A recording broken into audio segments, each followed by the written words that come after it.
Edmonton Sports Talk. My God, I loved it. My name's Jay Milne. #Blue. Our sports update deliverer. The Coon. I'm Zachary Kubish, and you're up today. You know what, Reid? You might be honest. All right, here's what's going on in the Nasty Bash.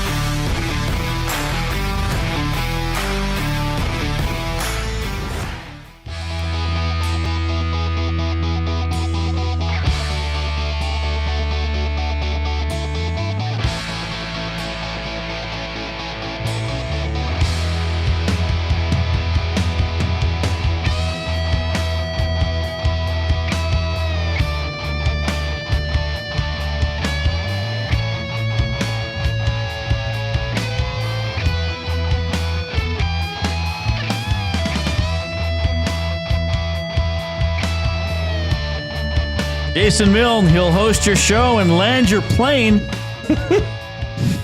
If you're watching his signals on the YouTube feed, you may also have us on one of the audio streams, iHeartRadio, TuneIn Radio. We appreciate that as well. Whoever you're taking us in, we thank you. Spread the word about Edmonton Sports Talk.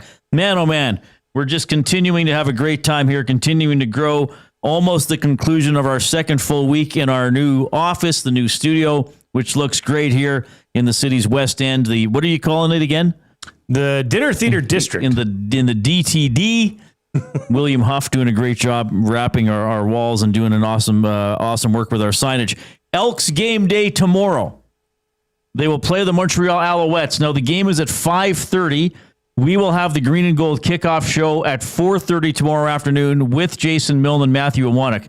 So the Reid Wilkins show with Jay Milne goes 3 to 4:30, and then 5:30 to 6. Stuck in there from 4:30 to 5:30 is the Green and Gold kickoff show, all live from the St. Albert Rugby Club as part of the Nasty Bash, which is pretty fun. And then you guys will be on after the game as well, likely with the Nasty Bash full throttle at that point, like probably Jasmine dancing on a table or something like that, or wearing a lampshade. Yes, that's the image I was trying to think of. I should bring a couple lampshades. That would be appropriate. Has anybody ever actually seen a drunk person wearing a lampshade? Like, no. Where did that start as the stereo? Not the stereo. Yeah, I guess kind of the stock image of a drunk person.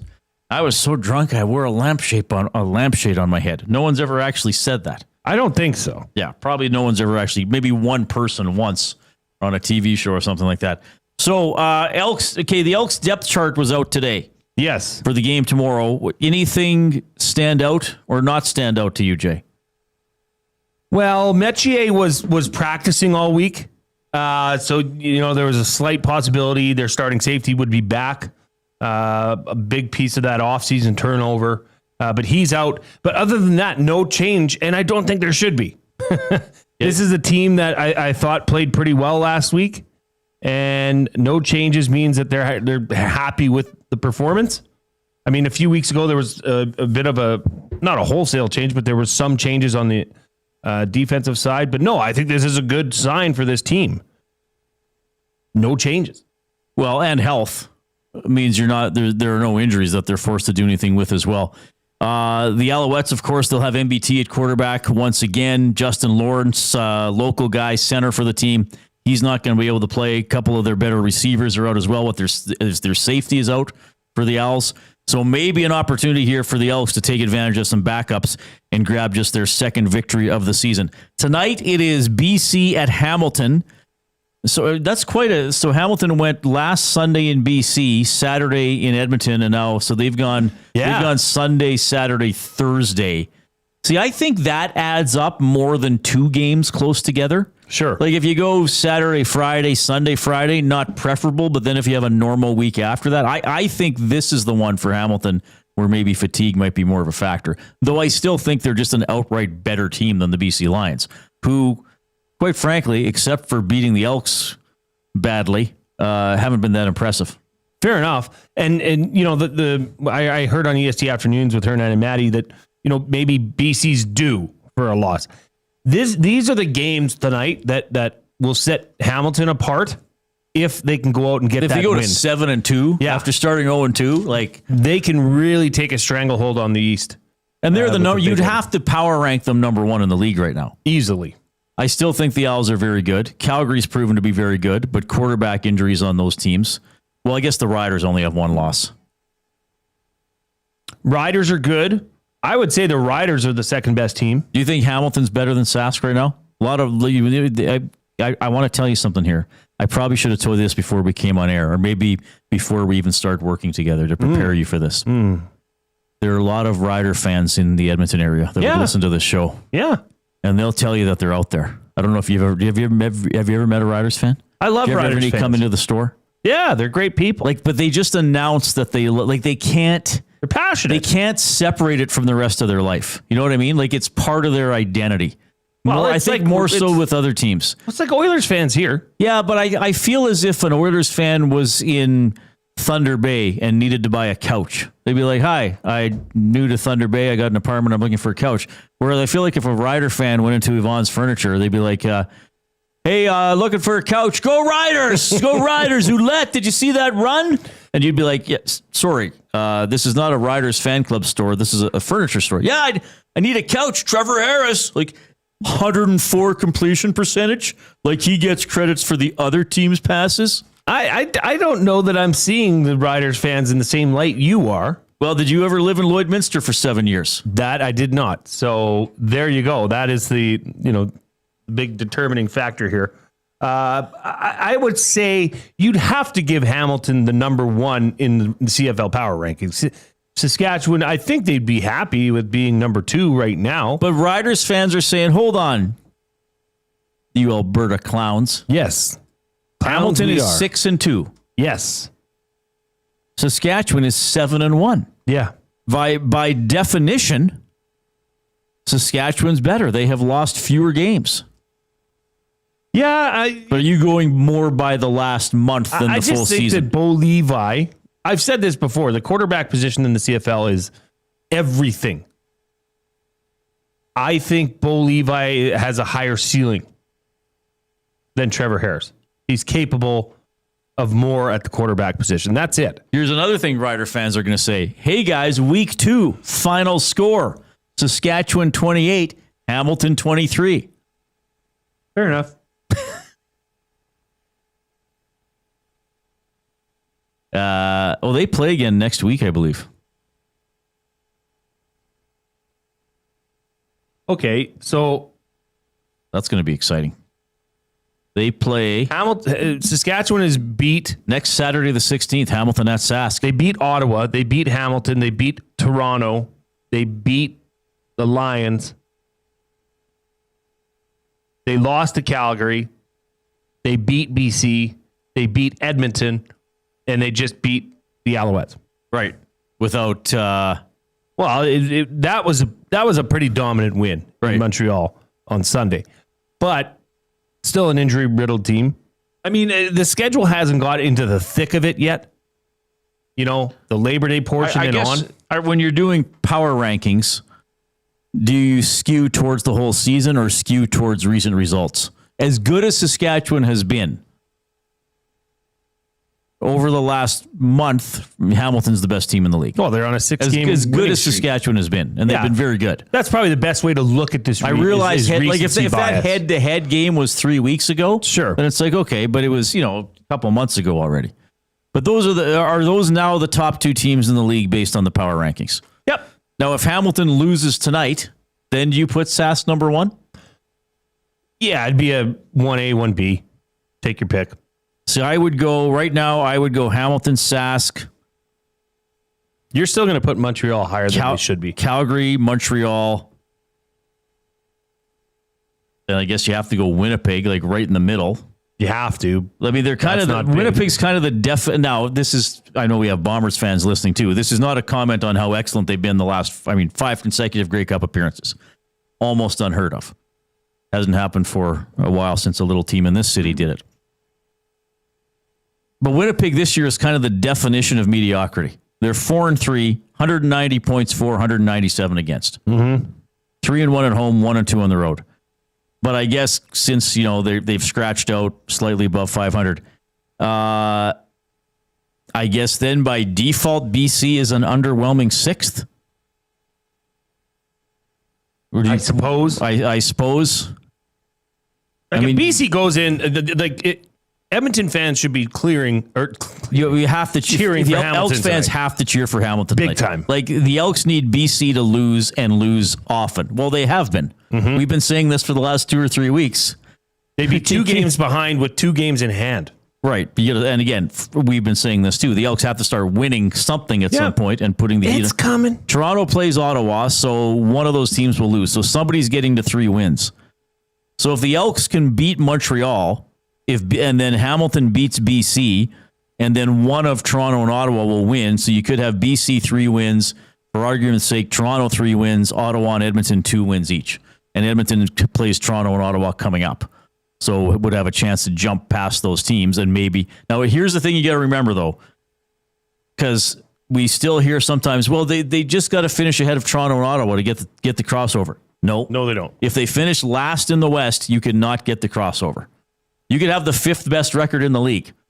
Well, You're not they have getting to the outright crossover. beat BC now because BC has the season series. And they have to outright beat Toronto and Ottawa because if there's a tie for the tiebreaker for the crossover, if there's a tie for the crossover, the first tiebreaker is what division are you in? Right. And the 3rd place team would stay in its own division. Correct. So for the Elks to make the playoffs, they have to flat out have more wins than BC, more wins than Toronto, more wins than Ottawa.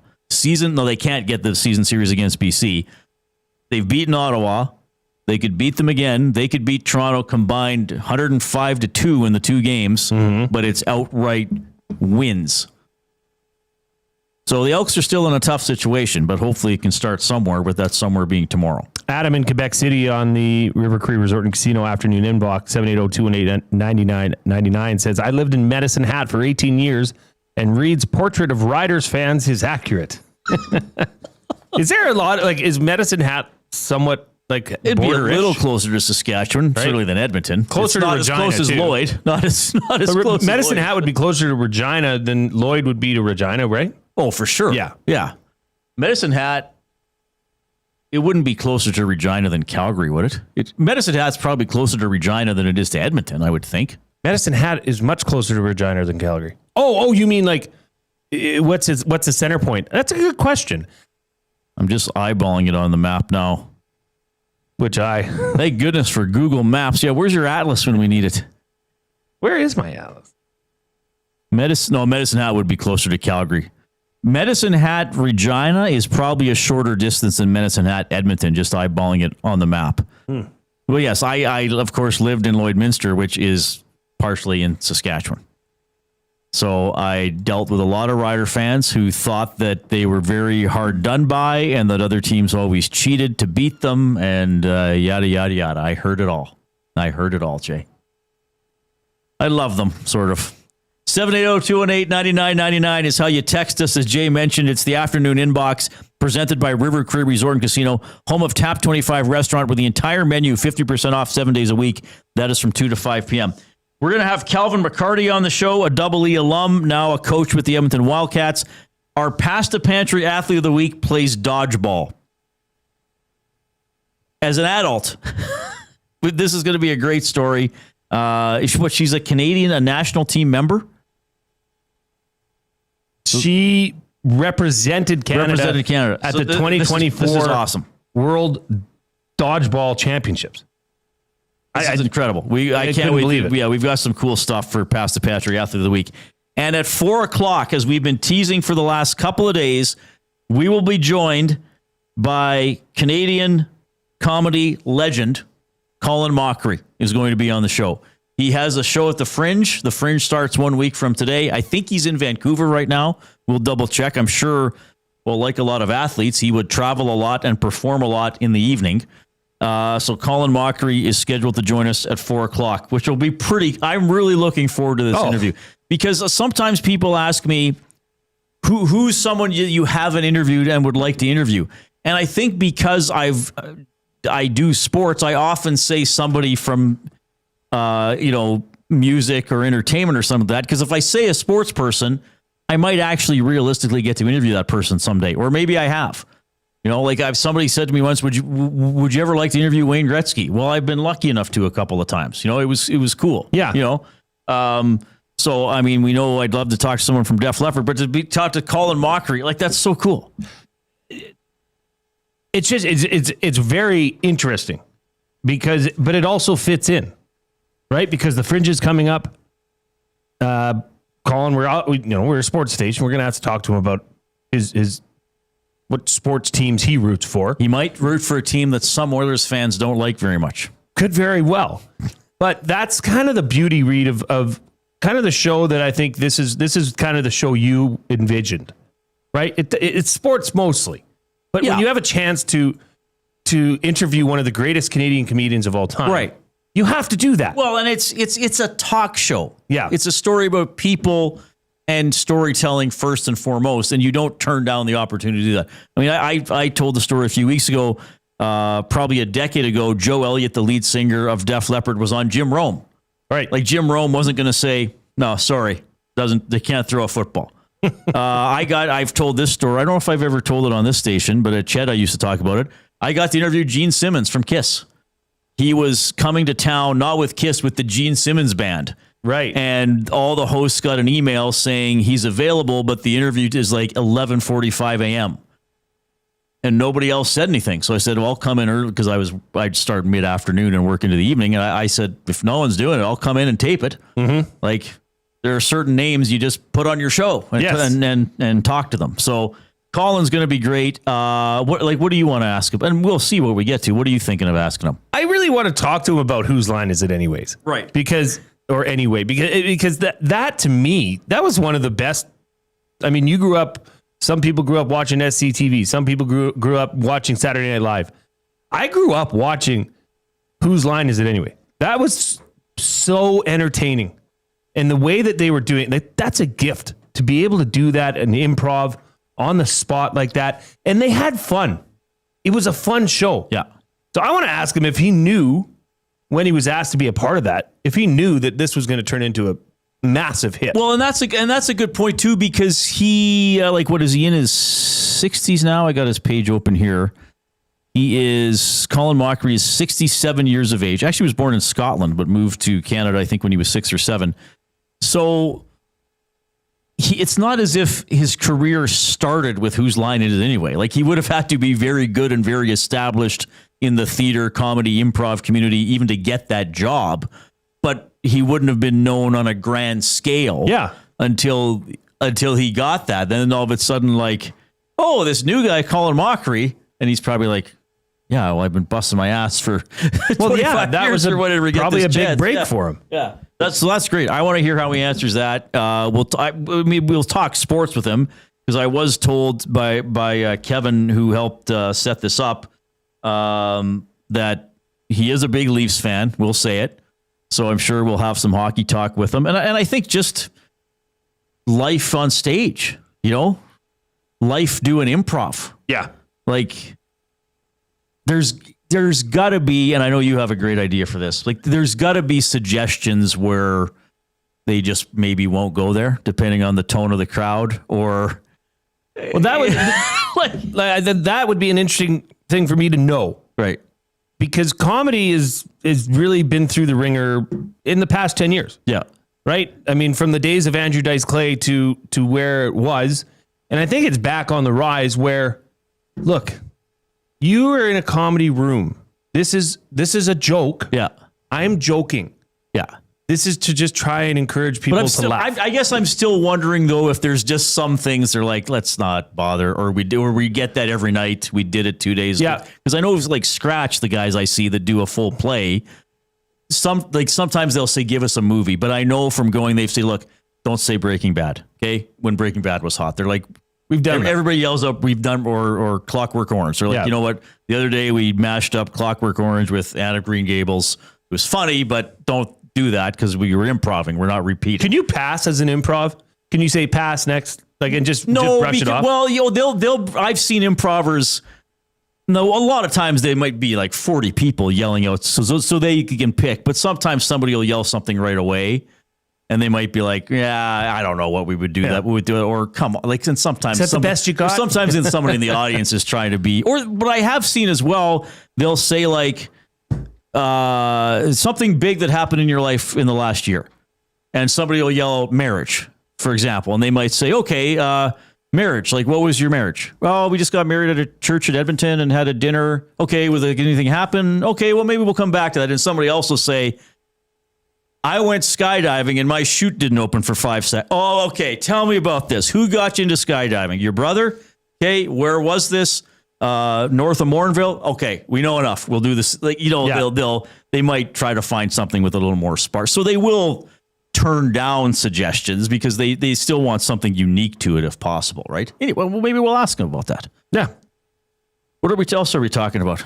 Is that what we were going to talk about in this section? Or was I rambling again? Oh, I got to do the off-topic topic. You do, and we have, I don't know if you mentioned it already, sorry, Wildcats special teams coordinator, Kelvin McCarti, former I may or may not have mentioned that. I'm glad you just did. Well, 2 mentions is better than none. That's right. Yeah, it's talk radio. Sometimes you got to repeat yourself. All right, so the off-topic topic, inspired by Colin Mochrie's upcoming appearance on this show, provided by William Huff. Since 1952, William Huff has provided industry-leading advertising solutions for thousands of valued clients. Their unparalleled customer service, combined with decades of industry expertise and a desire to make every job the very best it can be, is what they call the William Huff Advantage. Visit their website at williamhuff.com or give them a shout, 780-454-4536. We would like to know who is the funniest Canadian of all time. This is incredibly hard. Are you able to give one?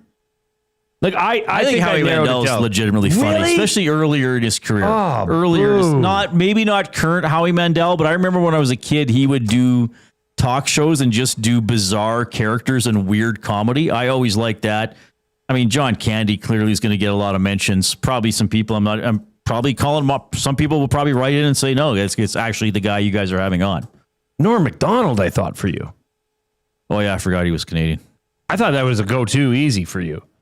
I honestly, I've always liked Leslie Nielsen. I've always thought he's just oddly funny. Like, apparently this new movie's good. This new Naked Gun, I'm seeing mostly positive reviews for it. Huh. Maybe it's just such a departure. But surely that can't be accurate. It is, and don't call me Shirley. Which is, yes, everybody, before you spam us with it's actually from Airplane, guys. Yes, we know. We know that's actually from Airplane. Yeah. Just chill out. Martin Short, Jim Carrey, Catherine O'Hara. Oh, yeah, Short. Those are all good. Ryan Stiles. Is he Canadian too? Yeah. Okay. Russell Peters. Will get some votes, more of a newer guy. He's one of the more true stand-up comics. I think he's got to be up there. And then I think we're probably going to have some debates too about the nature of being funny. Now, Jim Carrey did stand up, but he's more known for being funny on film. And I guess in Living Color. He did really good impressions, though. True. But I think you could say, okay, it's different if you're doing 50 takes and they take the best one, as opposed to you're doing stand-up in front of a live audience and you got to go into that groove, as opposed to what Colin's going to talk about. Okay, everybody, give me somewhere on Earth where you'd find a chair. Yeah. And then you got to do a scene based on that. Yeah. True. That's a good point. I still thought Jim Carrey was funny on his stand-up. His early stuff I've seen was still pretty funny, yeah. Norm Macdonald would be up there. I like his style of humor. I liked when he did Weekend Update. Martin Short, I think, is a legitimately funny person just because he's got that whole... and he kind of he does the funny voices. And I think with Martin Short, he does a lot of stuff that mocks fame and showbiz, doesn't he? And I think... Yes, people like that. It's like Jimmy. Here's a famous guy making fun of other famous people, right? Vincenzo Rhoda says Mike Myers. Above average. YouTube Trev says Kenny. Is it Kenny Holtz or Holtz? I don't know who that is. Kenny and Spenny. Kenny versus Spenny. Sorry. That was pretty funny. We're gonna get a lot of stuff from Tom Green. Tom Green had a good career peak for sure. I mean, I think. You know what I'm like? Longevity always would factor into it for me as well. So that's why Short would be up there. Norm Macdonald. Norm Macdonald would be up there. I mean, I don't, Candy passed away relatively young, but Think of how many people though that would make that list, like Joe Flaherty. We could pick anybody off that show. Off SCTV. I think they had a couple Americans, and they really weren't all Canadian. Maybe, but I mean, that was it filmed that just in passed Edmonton. away. Flaherty. I think Flaherty was American, wasn't he? No, Joe Flaherty's Canadian. Who was it that just died off that show? Joe Flaherty died April 1st, 2024. He was from Pittsburgh. He was on the list of top Canadian comics. He wound up in Toronto, but I think he grew up in the States. Okay, Anyway, he was on okay, SC. But okay. anyway, yeah. So we'll have some fun with this one. Maybe we'll ask Colin this, or who you have to. inspired him Yeah, as a for younger sure. person? Did he watch? All right, we're late into the break. Here comes Ben.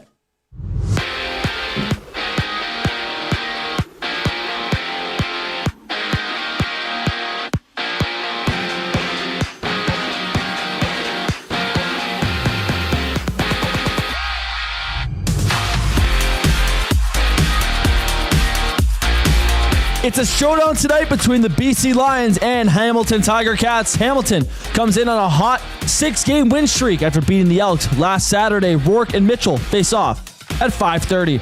Looking to tomorrow, the Elks and Alouettes have released their depth charts. No expected changes for Edmonton. At the FedEx St. Jude Championship, Akshay Bhatia is out front at 8 under. Canadian Taylor Pendrith is tied for 21st at 2 under. And in MLB action, the White Sox are currently in action against the Mariners. That game currently sits in the bottom of the 4th inning with the Mariners up 2-0. Reds also face off against the Patriots, and the Marlins up against the Braves. This sports update is brought to you by Clover Bar Feeds. Clover Bar Feeds has all the animal feed you'll need. Get top-notch service and selection from their family-owned business. Visit Clover Bar Feeds at 200 Portridge Close in Sherwood Park or call them at 780-467-5014. More of Reid and Jay on the Reid Wilkins Show after the break. I'm Ben Thompson, and you're up to date. Two guys and a goalie. When I played against Jason Smith and Jr., and it was only a couple of times, it always shocked me, his transition. Oh, this is a skilled puck-moving defenseman. We had this thing, we called it the Cobra Kai. Like he would basically grab people by the throat and one-arm them down. It was obviously a holding penalty now, but he would do it all the time, and he was vicious. Two guys and a goalie, presented by GS Construction. Tuesday and Thursday afternoons at noon, only on Edmonton Sports Talk, your clear choice for Edmonton sports. Win a trip to Osheaga with the Banquet in Aperol. We're sending one lucky guest to Montreal with flights, hotel, and 2 tickets to one of Canada's hottest music festivals. Enter by July 26. Details in store or on the Banquet app. Get real. Play hard. GCL Diesel has been serving oil country since 1972. From diesel cars to SUVs to pickups. From farm tractors to school buses to a big rig. From diesel generators to forklifts, GCL can test, troubleshoot, and repair all diesel fuel system components. Whether it's injectors, pumps, turbos, filters, or additive, GCL has the parts you need to keep your diesel running the way it should. For genuine diesel parts at wholesale prices, visit GCL Diesel in the West End or online at gcldiesel.com. GCL Diesel. Diesel understood. Summer in Edmonton means 3 things: warm weather, long nights, and plenty of sports. From the lake to the links, you can boost your summer fun with hundreds of casino games, live betting on your favorite sports teams, and access to popular lotteries. All in one app, anywhere in the province. Download the Play Alberta app today and deposit $20 or more with promo code YEG50 to claim a $50 free bet. That's promo code YEG50 for a $50 free bet on us. Redeemable once per Play Alberta account. Remember, if you gamble, please use your game sense. Goodbye. You sure are going to miss them, but their room would make a great yoga studio. Store their childhood treasures safely with Sentinel Storage and find some space for you. Try 4 weeks free. SentinelStorage.ca.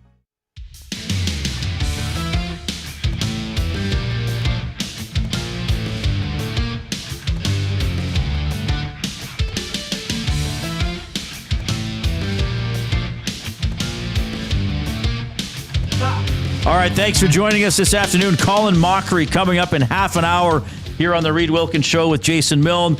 We are in the Banquet studio. Craving a late night snack? Check out the Banquet's new late night happy hour menu. Sunday to Thursday, 9 p.m. until close. Enjoy favorites like sweet and spicy lettuce wraps or the Banquet burger at happy hour prices. The Banquet. Get real. Play hard. A reminder, you can get us on TuneIn Radio, iHeartRadio. Those are wonderful streaming apps that bring you EST. You can also get us on YouTube. Subscribe to the Edmonton Sports Talk channel if you haven't already. And then when you're watching each individual show live, like you are with this one right now, hit that thumbs up button. Click, click, click. Must you click? Please, please click. Must you click? You must click. Thumb, thumb, thumb. Try to get to 100 thumbs every show. Good start for this one. Maybe I think people are excited about Colin Mochrie. I hope. I would be. You should be. Yeah. I already have my tickets to see Colin Mochrie at the Fringe. Good. That's good. The Fringe is going to love us. This is probably the most they've ever been talked about on a sports station. Probably. FringeTheater.ca. The name, we should say this. The name of his show is Colin's Back. Maybe we'll ask him, is this a show about your return or about your back, like the area between your neck and your buttocks? Mm-hmm. Good question. I think that's maybe the first question. No, maybe not. Maybe he wears a backless T-shirt. So he's doing every day. He has a show every day between August 14th and 24th, except for Friday the 22nd. I believe he's dark that day. Is the theater term. That's a pretty aggressive schedule. $20 tickets to see Colin Mochrie live at the Garneau. And that's got to be mentally exhausting. Man, we're coming up with questions on the fly. Yeah, we got to think. We might keep him for a long time. We might just say, Colin, you're part of the show now, baby. You're on for the rest of the show. Let's just chat. Buying or selling for Damon Bunting, a consistent top-producing realtor in the greater Edmonton area for over 18 years. He and his team would love to help you find that right home or make the move from your current home. Community-driven, he understands what it takes to make a difference in our city. Check him out, DamonBunting.com. Instagram handle, Damon Bunting Real Estate. All right, yeah, so Colin Mochrie at 4. That'll be an extended and entertaining conversation. Kelvin McCarti a little bit later on, as well as our Past the Pantry Athlete of the Week. We kind of, this is part 2. I don't even want to say of 2. This could be an ongoing thing for us because this is one of those topics, Jay, when you throw it out there, I maybe as an audience member, I would think like, okay, they're just going to list off games. And we talked about this yesterday. Let's not do this. We were talking, we said, let's do the topic, but try to come at it from different angles. So we were saying best sports video games of all time. Mm-hmm. So yes, we did a bit of a list and we got listener interaction, but we were also talking about what draws you into a game. Why might you keep playing a game? You know, Ben literally once was compensated for playing NHL for a few years. You made a great point that if someone's going to sit down and play a video game, I think regardless of the age, you want to be able to score. Yeah. Maybe even more like, would you sooner, play NHL and win 1-0 or lose 8-6? Probably 8-6. You probably want to win, but you like getting stats and scoring goals. That was a part of my favorite, like in NHL 21, it was a high scoring game. So maybe that's part of it too, because I was always a guy that like flying up and down the ice and like not really caring about defense, just going and try to score as many goals as you can. And what do people say sometimes? Like, okay, Ben, this might be foreign to you. No, I lived in the age when you could rent a cartridge or a disc from Blockbuster, for example. And I remember my buddy and I once rented, we wanted to try out a rugby game, and the controls just were not responsive, and we couldn't move the ball, and we didn't score. Yeah, boring. So that would be a boring game. Right. So if we would have, we lost 20-0. Now, if we would have thrown in the game and got a few tries and lost 30-20, we probably would have had a better time. Ooh, now we still would have lost, but we would have been like, hey, but that one time Sanderson pitched it to Phillips and you were controlling the one guy. But here's the weird thing for me, perhaps weird, because I think you made a good point. You want to do offense. You know, you want to play an 82-game season in hockey, and it's like, hey, I got McDavid to 70 goals. He's never done that in real life. It's pretty cool. But I also, though, now Ben, you might be shaking your head and think, why am I working with this old man? When it came to video games, and again, you and I don't really play them anymore, except every day. Sorry. Yeah, home consoles. Yeah. On the throwback arcade machine. Jay's getting very good at American Motorway. Yeah. Probably the least realistic racing. Well, no, it has a track. That's realistic. That is. That's high, and it has vehicles. Yeah, that's about the only realistic the physics aspect. when one car hits another is not. We'll have to put up an Instagram video of. I though had a point with video games where if the offensive stats got too exaggerated, it irritated me. So when I was playing video games in the 80s and 90s before McGuire, Sosa, and then Bonds, without any help from performance-enhancing substances, hit a bunch of home runs and broke Roger Maris's record. 61 home runs was the standard, right? So if I was going to play a full video game season of baseball, I wanted the home run leader, whether he was on my team or not. If there was a big basher, maybe he got 65. Maybe. Yep. Maybe there was a guy on my team, but if the guy got all of a sudden hit like 95 home runs, or I had a guy on my team who was like homering every game, even if I got good at it, I'd be like, I don't think I like this anymore. There's even in NHL nowadays, in like the franchise mode. So when you take over as a GM for an NHL team, you can customize the simulation to have it high scoring, low scoring, medium scoring, high shot frequency, low frequency. The chances of a franchise player coming in the draft, like you can adjust all of this. So I've always. When you do high sim, they go back to the 80s with NHL scoring. So like Connor McDavid is going to post up 190 points. I once took over the Chicago Blackhawks and saw Bedard scored 95 goals and put up 200 points. He broke Gretzky's record. Yes. See, that's interesting. Yeah. Because even though we've established that the number one goal in sports video gaming is scoring, yes, you'll still have purists who would say, yeah, but I don't want it to go too far. Right. Yeah. I still want it to be like I'm competing in the NHL today. Yes. So that's kind of an interesting play. So what right? did McDavid get to that one season? 64 goals, I think? 64 goals, yes. So if you did a season with Connor McDavid, and you got him to 72 goals, you'd think, oh, that's sweet. He scored a lot. I got him his personal best. Yeah. The orders were good.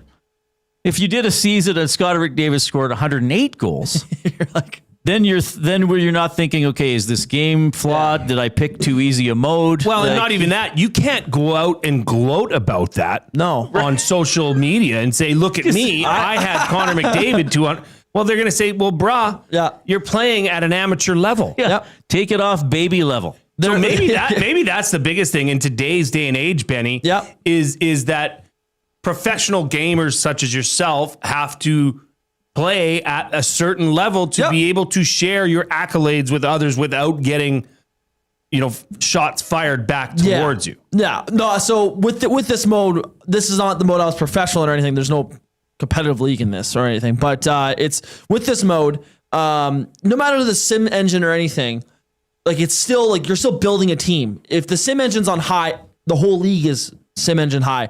So there is still a little bit of bragging rights of like how good your team can get with like the win record. I took the I was in the Philadelphia Flyers GM mode, and I had them at, I think I got them to 72 wins in a season. Oh wow! And that was like I took a picture and sent that to my buddy. I'm like, look at this. Showed him the roster. Like I drafted Gavin McKenna. And I signed him to an 8-year deal at $2.5 million. Is he already in the game? Oh yeah. They have everyone in junior. I thought the young guys weren't in the game. Everyone in junior. Because when Nuge was a rookie, he had to play 10 games before they put him on a download. Yeah, you have to, because remember you have to. Yep. Now you can PA or whatever. Yeah. Now you can. Okay. So they have WHL, all those leagues. They don't have college, but they have draftable rosters, and so people will create the players that are in college. Of course, it's whatever floats your boat. But I'm just talking for me. There'd be a point with the offense where I'm like, this is a little too. Yeah. Though I know we got a break. I just want to tell this story. So when I was in Lloyd, it was probably NHL 02 or 03 because I was sort of playing games in that era of my life. And in one of those NHL games, apparently it was a little easier to score than the other games. Like you might have more 5-4 than 6-5 or 2-1 or 3-2. Okay. And my buddy had the game. And we were talking, I read on a message board or whatever that it's too easy. He's like, I was a little frustrated with the high scores. So he goes, I went into the settings and I raised the sliders and I put the goalie ability to max for both my team and the computer team to see if it would make a difference. And I said, oh, well, did it make a difference? He goes, yeah, I had 10 scoreless ties, and I thought it might make a difference. And I was like, like 2 0-0 games? Well, you played 10 scoreless ties. And then it's like, oh, but, wow. Like 3 for sure, you'd know. Like he played 10 consecutive 0-0 games. I wouldn't have enjoyed that. No, that's terrible. Poke my eyes out. All right, 780-218-9999 is the River Cree Resort Casino inbox. Colin Mochrie is going to join us at 4 o'clock, so that's at the top of the hour. He has a Fringe show coming up in Edmonton starting 1 week from today. We're going to have Jay's Play of the Day when we get back.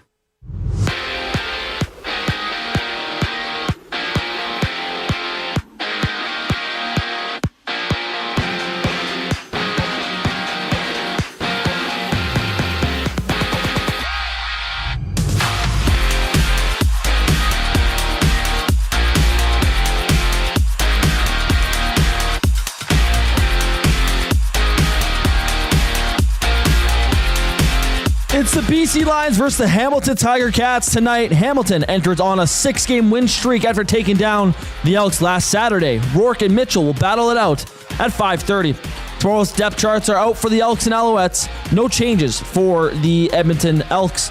On the course, Axel Batia leads the FedEx St. Jude Championship at 8 under. Canadian Taylor Pendrith is tied for 22nd at 2 under. In the MLB, White Sox and the Mariners are going at it as we speak. That game is at the bottom of the 5th inning with the Mariners up 2-1 over the White Sox. The Reds beat the Pirates and the Marlins face off against the Braves later today. This sports update is brought to you by Paramount Flooring, proudly serving Edmonton, an area for over 30 years. Their West End showroom is open 7 days a week. You can also shop online at paramountflooring.ca. More of Reid and Jay on the other side of the break. I'm Ben Thompson, and you're up to date. The Oil Stream. Who are the top 5 Oilers captains in franchise history? Moose number 1. Moose ahead of Gretz? Yes. Okay, who's number 2? Wayne? It's got to be Wayne. Where do you go from here? Well, let's go through Bucky. Yes. Shane Corson. Doug Wade. Where does McDavid stack up in all of this? I think he's pretty high up on the list. The Oil Stream, presented by Boston Pizza. Monday, Wednesday, and Friday afternoons at noon. Only on Edmonton Sports Talk. Your clear choice for Edmonton sports. Gallo LLP is an Alberta-based accounting firm with expert chartered professional accountants in both our Edmonton and Sherwood Park accounting firms. Our experienced and innovative accountants provide financial advice that saves our clients money. Simply put, we help our clients protect their assets and grow their businesses. At Gallo LLP, they go beyond the numbers to ensure the continued success of your business. Reach out to Preet or John to discuss how they can help your business grow. Visit gallollp.ca today and see how they can help you take your business to the next level. Do you have pets? Horses? Chickens? Did the place you used to get your feed recently close down? Have no fear. Clover Bar Feeds is here. Whether it's dogs, cats, horses, or chickens, Clover Bar Feeds has you covered. Offering a large variety of food and feed, you can trust the experts at Clover Bar Feeds. They've been family owned and operated for over 60 years. This means you can expect nothing less than top-notch service and selection. Come visit them at 200 Portage Close in Sherwood Park or visit them online at cloverbarfeeds.com. Everyone knows when you need a truck now, you call Dawn. That's right. You call us, Frontier Cartage, when you need driver coverage or have a truck that's down. You call Dawn from Frontier Cartage. When you've got way more freight to move than you thought. You call Dawn from Frontier Cartage. When you need a truck that's available and ready to start anytime you need. You call Dawn at Frontier Cartage, 587-222-5826. 587-222-5826. Looking for quality building materials and friendly advice? Visit us at Windsor Plywood Leduc, family owned and locally run since 1993. From interior materials for doors, flooring, baseboards, and all the finishing touches to all you need for your outdoor projects like cedar lumber for decks and fences, plus all the plywood you'd need. Our full-time on-staff carpenter can help with anything odd-sized or custom, and from domestic hardwoods to exotic selections, we've got you covered. And if we don't have it, we'll track it down for you. Windsor Plywood Leduc. We're the experts you need to know.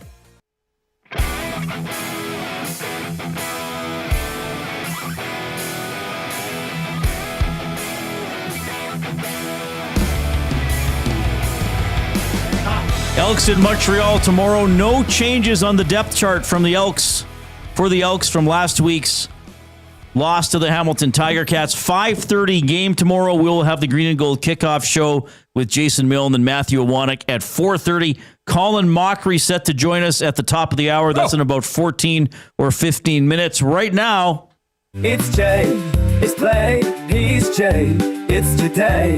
It's Jay's play of the day. It's Jay's play of the day. Jay's play of the day. Presented by Play Alberta. Why settle for less when you can have it all? Only Play Alberta brings you casino games, live dealers, lottery, instance, and sports betting all in one place. Players can get a $50 casino bonus by depositing $20 and using the code EST Casino. You can get a $50 free sports bet by depositing $20 and using the code EST Sports. Don't forget to use your game sense. Well, we're going to go to the CFL. We're going to go to the Thursday night game where BC is traveling out to play Hamilton. I'm just looking here. Okay, so Bo Levi Mitchell has averaged in his first 8 games 318 passing yards per game. That's his average. Okay? He's averaging just over 2 passing touchdowns per game. So, my play of the day is Bo Levi Mitchell, 2+ passing touchdowns and 250+ passing yards. A bit of a chalky pick, but it got boosted to -118. So there's still some good value there. So that's it. Bo Levi Mitchell. You're right. Maddie's riding. Iwanek's riding. Wow. I think Congratulations, Matthew. Yeah. Let's win for Maddie. That's what they say in that one movie, right? Yes. Oh, no, in that one. The Matty Iwanek story. Yes, the Matthew Iwanek story. Let's win for Matthew. That's Jay's play of the day. Bo Levi Mitchell, 2+ passing touchdowns and 250+ passing yards. You can find that at playalberta.ca. Click on sports, click on EST specials. And if you haven't yet, deposit $5 or more, enter promo code YEG50 for a $50 sports bet. That's at playalberta.ca. And don't forget to use your game sense. It's Jay. It's play. He's Jay. It's today. It's Jay's play of the day. It's Jay's play of the day. Jay's play of the day. All right, that's great. Good stuff. All right, so Colin Mochrie at the top of the hour. That's 10 or 11 minutes away, which is pretty cool. Ben Thompson, of course, all week has been in for Zachary Kubish, who is on holidays. Ben, our intern from the Northern Alberta Institute of Technology.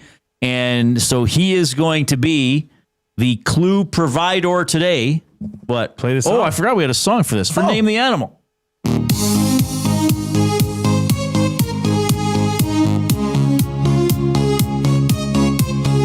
it move? Will it coo? Could be a dog,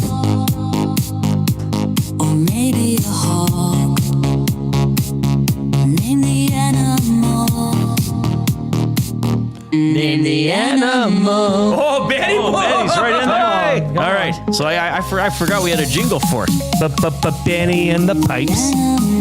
All right. So here's pretty simple how this works. You will hear the noise of an animal, and Jay and I have to name the animal. Unlikely we'll get it on the first try. Maybe we will. We might. Ben will give us hints or help us along the way. All right. What do we have? Okay, so I'm just going to play you the sound. Yep. All right, let's see if this works. I'm pretty sure Zach showed me this one. He's never done it before, right? Yeah, it's my first time. So let's see. It's going to be different for us. Once again, what do they all sound like? Well, this might be because this actually might be a bird today. Oh, so you think he stole something from the bird draft? Probably. Can you play it again, Ben? Yep. Now, again, for people listening, you cannot win anything. This is for information and entertainment purposes only. So you can text in your guesses. You can post your guesses in the nasty chat, but you can't win anything. All right. Is this a bird? It is a bird. Okay, so it is a bird. There's so many varieties. There's like 4,200 species of birds. Now, it did sound like it was in a tropical area. Okay, well, we can ask them. But South America has the largest species of birds. Did you learn all this in the last couple of days preparing for the bird draft? Maybe I did. Okay, what's a clue you'll give us? How about that? It's a flightless bird. Okay. Oh, that narrows it down. There's only two. Ostrich. No, that's not an ostrich. I don't think that's a... Well, okay. So there's a penguin. Okay. Oh, I know what it is. What? Are you sure? I think so. A kiwi. Yeah. It's a kiwi. Jay got it. Yes. Yes. No way. That's awesome. Can I do a kiwi? A ding or something? Play it again. We have, what do we have? Well, I can play about Paul Stanley.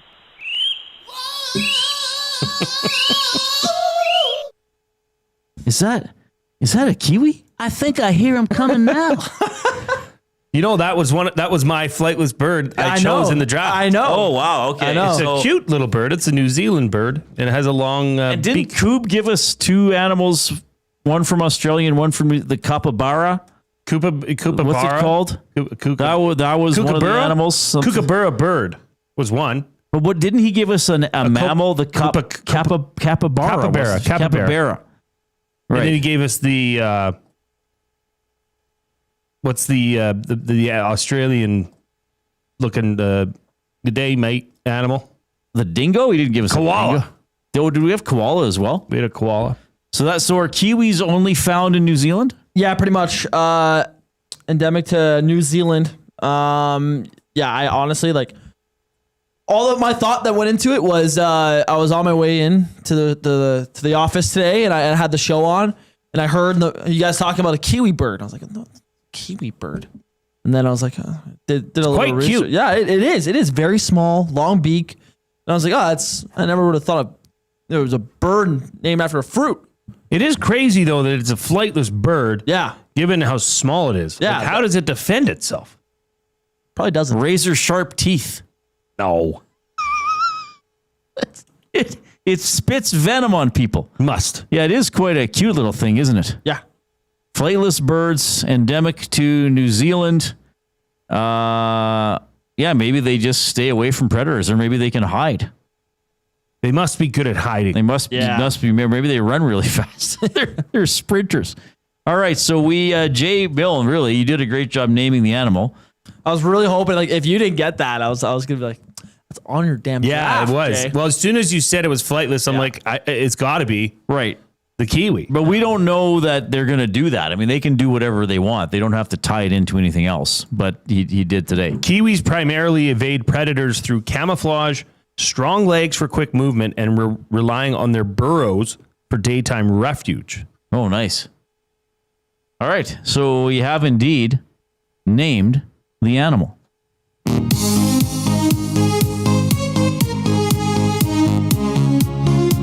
I won't do the whole thing. Just get to that part. I can fade it out too. Oh yeah, you can do it over there. Yeah. Could be a dog, or maybe a hawk. Name the animal. Name the animal.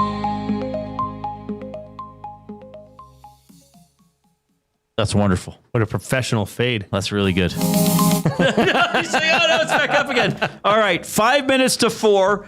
Colin Mochrie scheduled to join us at the top of the hour when we get back.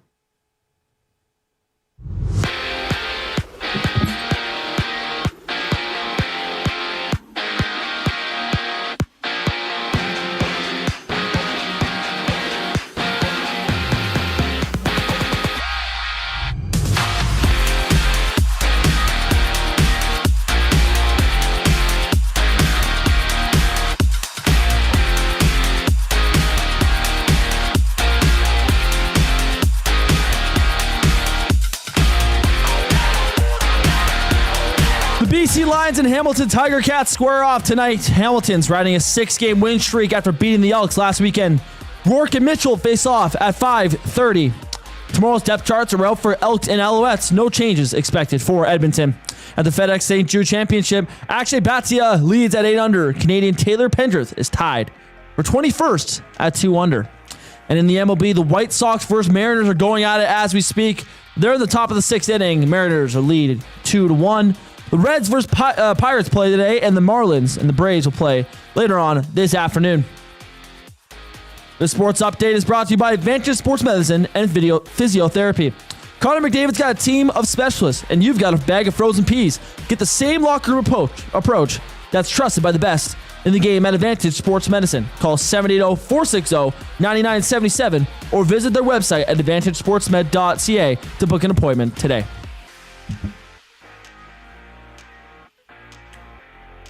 Canadian Icon joins us after the break here. I'm Ben Thompson, and you're up to date.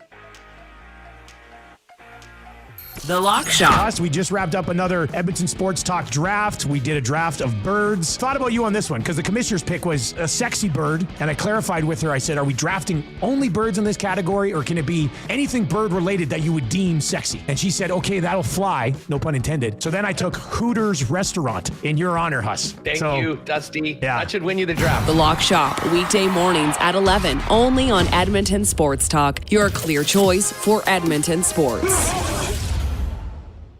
If you aren't wearing a Connect belt, what are you waiting for? A one-size-fits-all belt with a smooth, hole-free track system makes it adjustable for the perfect fit. With fully customizable options, you can choose your belt color, material, and buckle to suit your style. 100% Canadian-owned and operated, Connect belts are designed for work, everyday wear, and even a round of golf. Check out the large selection of men's and women's styles at www.knktbelts.com. Connect Belts, the perfect fit every time. Your home for live music and great performances is the River Cree Resort and Casino. Don't miss award-winning platinum country artist Jay Cohen at the River Cree Resort and Casino, August 15th. Get your tickets at rivercreeresort.com. River Cree Resort and Casino. Excitement? Bet on it. The Canadian Brewhouse is turning up the flavor this summer with our new summer feature menu. Try our jerk chicken skewers, Cajun shrimp tostadas, and street corn salsa. Bold bites made for patio season. Get them while it's hot. The Canadian Brewhouse. Our house is your house. You've heard the name, but what does it mean? For over 66 years, William Huff Advertising has supplied signage from screen printing to digital to LED with design, production, and install in-house. It's a one-stop shop for all your signage needs. Edmonton owned and operated, William Huff has been trusted by the biggest companies and teams in the City of Champions and many others across the country to do the job. If you're looking for a way to get the word out about your company or event, they are the answer. Go to www.williamhuff.com. Their results speak for themselves.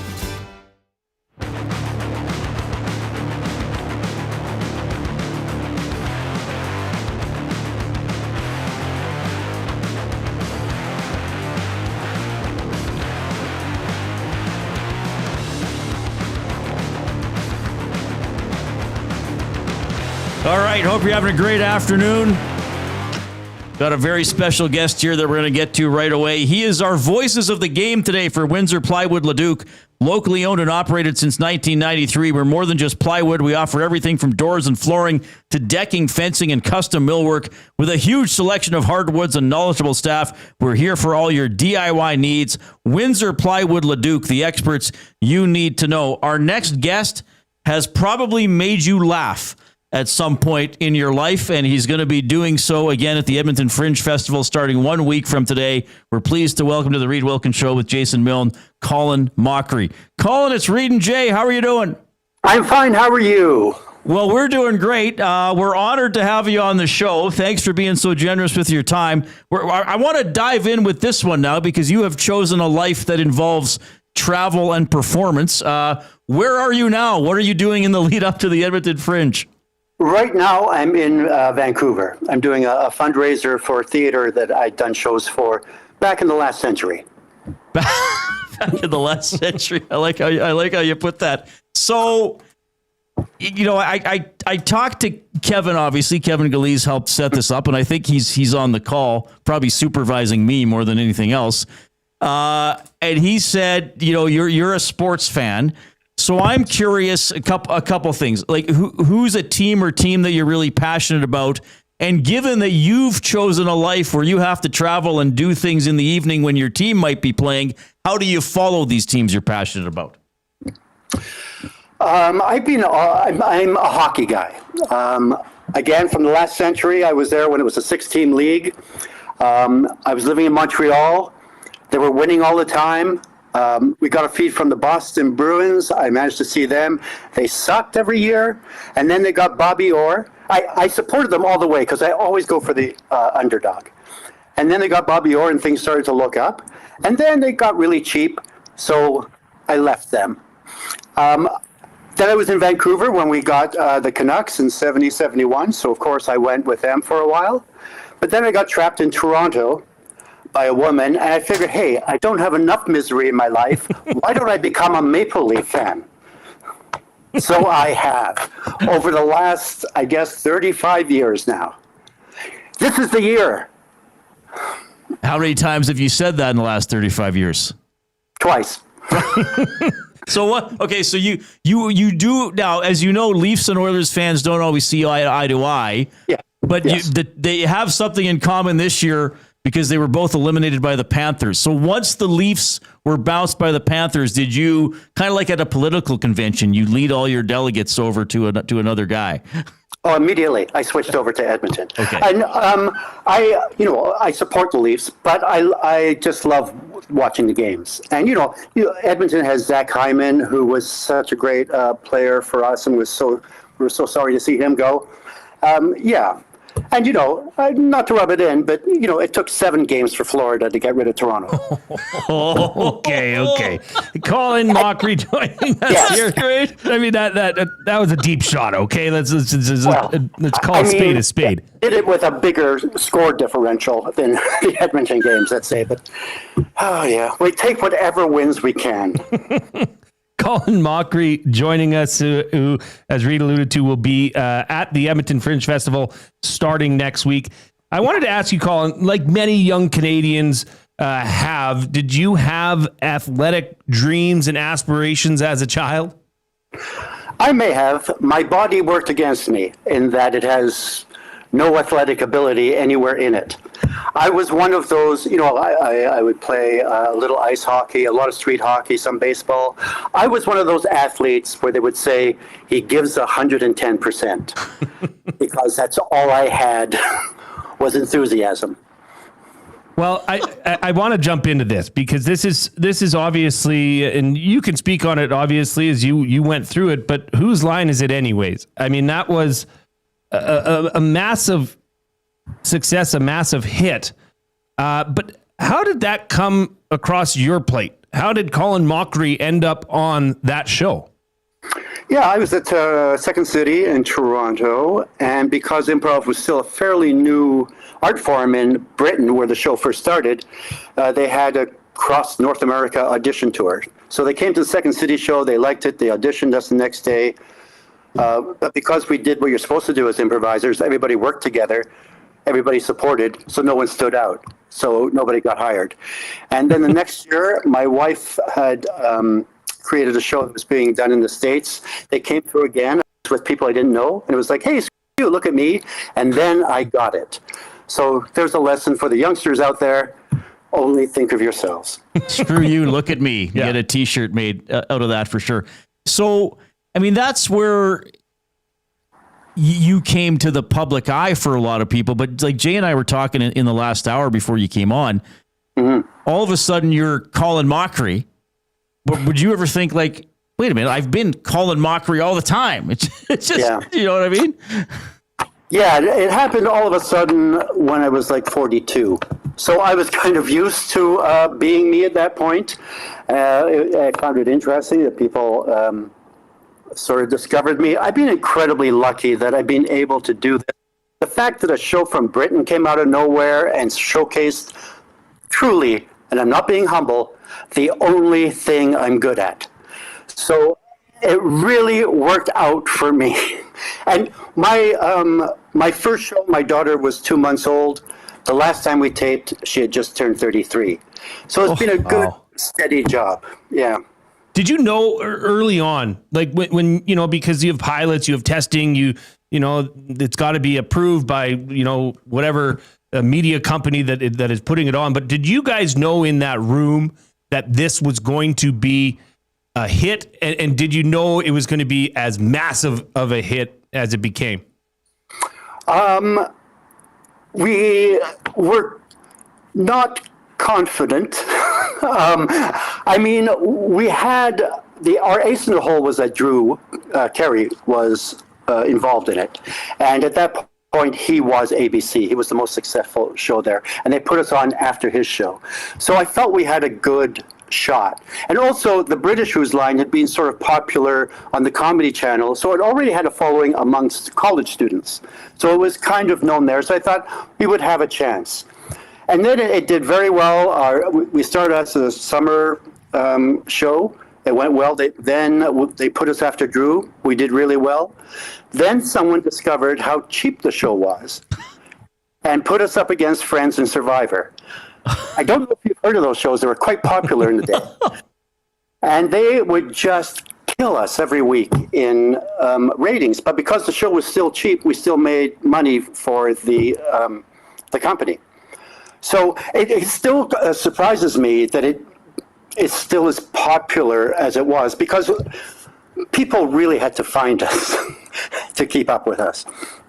All right. So I'm wondering, too, when you're out in public, I think you're certainly recognizable now, and certainly in Canada, you're incredibly popular, because you know what Canadians are like. Yeah, he's Canadian, right? But when you're out in public, will people bring up a joke you made on the show, and you're like, I make thousands of them. Sorry, I don't remember. How do you deal with the interactions you have with people? I find if you spit at them, they just leave you alone for a while. No, truly, they don't seem to understand. That was 30 years of doing that show. So, and most of the time, they'll just say one line. And there's some that I actually do know what they're talking about just because it's been said to me so often. But then there's, hey, in season 5, episode 4, you and Ryan were walking back after doing the sound effects scene. What were you guys talking about? You seemed really, it's like, I have no idea. Or just saying, well, that's another one. I have no idea. We don't, because we're improvisers, or hopefully we don't do the same jokes over and over again. So once you do them, they're kind of gone for your consciousness. Colin Mochrie joining us on the Reid Wilkins Show with Jay Milne. He's going to be at the Fringe Festival in Edmonton starting next week, fringetheater.ca. The name of the show is Colin's Back. So you do have a bit of an athlete in you, because you were very modest and said this is the only thing you're good at. Yeah. And I've interviewed a lot of hockey players over the years, and they all suck. It's all their teammates. But I'm sure you're good at other things. So I'm curious. I know you told us about getting on Whose Line, but do you remember, or is there a story about a time, the first time you were on stage, or a performance you gave where you thought, oh, I like this, or geez, I actually made people laugh. Maybe I should try to do this for a living? I remember the very first laugh I got. I was in high school. I was very quiet, very shy. I was a bookworm, an honor student. My plan was to become a marine biologist. And a friend of mine dared me out to go for the school play. So I did, and I got it. Then I got my first laugh. And I remember that moment as clearly as it was yesterday. I remember just going, what is this? I want this forever now. So bye-bye science, hello theater and theater school, and just kind of went from there. That moment will, every time I think of it, I actually get goosebumps, because I just remember that rush of having an entire room of people laugh at something I did. That's a great story. Thanks for sharing that. Was it always leaning towards comedy, or were you did you ever do some more dramatic, try Shakespeare? And if so, how did that go for you? Well, let me tell you, Reid, I have quite the resume. I have done Shakespeare. I guess couple of years before the pandemic, I did, there was a production of Lear, and it was me and all Stratford actors, great actors. And so that was a good learning experience for me. I don't think people got worried that my Shakespeare jobs are going to be taken. It was a woman that was playing Lear, and she was her name is Shauna McKenna. She's one of our finest Shakespearean actors, and I never quite got all the lines right. I was pretty close, but you throw out you miss a thou or a something, and every night we walk off, and she would just turn to me and go, "Closer." And you're like, thanks. Just like the Leafs, closer. Yeah. Yeah, exactly. This will be the year. Yeah. So that, and then everyone, when the Murdoch Mysteries had their 13th season, I tweeted them and said, "Hey, congratulations. Am I the only Canadian actor who's never been on this show?" And then 2 days later, they hired me to play a part. So I've become I'm a serial killer on that. It's a little more serious. Oh yeah, geez. Okay. Yeah. We'll look good. Look for that. Yeah. All right. So Colin's back I got to ask you this question. This is my attempt at being funny. The show is called Colin's Back. Is it about your return, or is it about the part of your body between your neck and your buttocks? Yeah, I wear a backless shirt for the entire show. Called it. There it is. There it is. That's what we thought. Okay. Well, there goes the big surprise. There's no more suspense. So I love going to improv. I saw you last year. Kevin's going to hop on here in a few minutes because I think we want to get your guys' perspective on doing the movie together, and I'll let him plug Scratch, which I think is 25th anniversary. But for people who have never gone to an improv show, if they get a ticket to Colin's Back, can you just sort of give the blurb about what they're going to experience and how it works? It's almost like a version of Whose Line, but without the dead weight. These are all really good improvisers. Every scene starts with a suggestion from the audience. We do, I think the first half, we do short games. Some games may be familiar to Whose Line fans. And then in the second half, we do sort of a long form. We get someone to tell a story, and then based on elements of that story, we just do a bunch of improv scenes. So it's really interactive. It's a lot of fun, and the people I work with are pretty damn good. We have people from Rapid Fire in Edmonton and a couple of people from Dad's Garage in Atlanta, and they're all A1 people and just classy improvisers. Colin Mochrie joining us here on the Reid Wilkins Show. You mentioned, obviously, during your improv set, you take suggestions, audience suggestions, to get the ball rolling. Mm-hmm. How do you handle sensitive topics? Someone shouts out Trump or politics or other divisive topics, because that can go haywire on you pretty quick. But how do you handle that? Do you dive into it, or do you just try and steer clear? No, I've been one of the guys from Whose Line, Brad Sherwood, and we've been touring for about 25 years in the U.S. And around the Bush years, we would start a show saying we're not taking any political stuff, just because you could feel the audience split. And it was never hard-hitting political satire. It was like, oh, Bush is dumb. And then people would get upset. And it's like, you know what? It's not worth it. And it's not what we do. If you're going to see a Bill Maher or Jon Stewart, there's someone who's going to have a sharp point of view about the politics of the day. That's not us. We're just there to have goofy fun. So we want the audience to actually raise their game a bit. So they're not just shouting dildo and gynecologist every time we ask for something.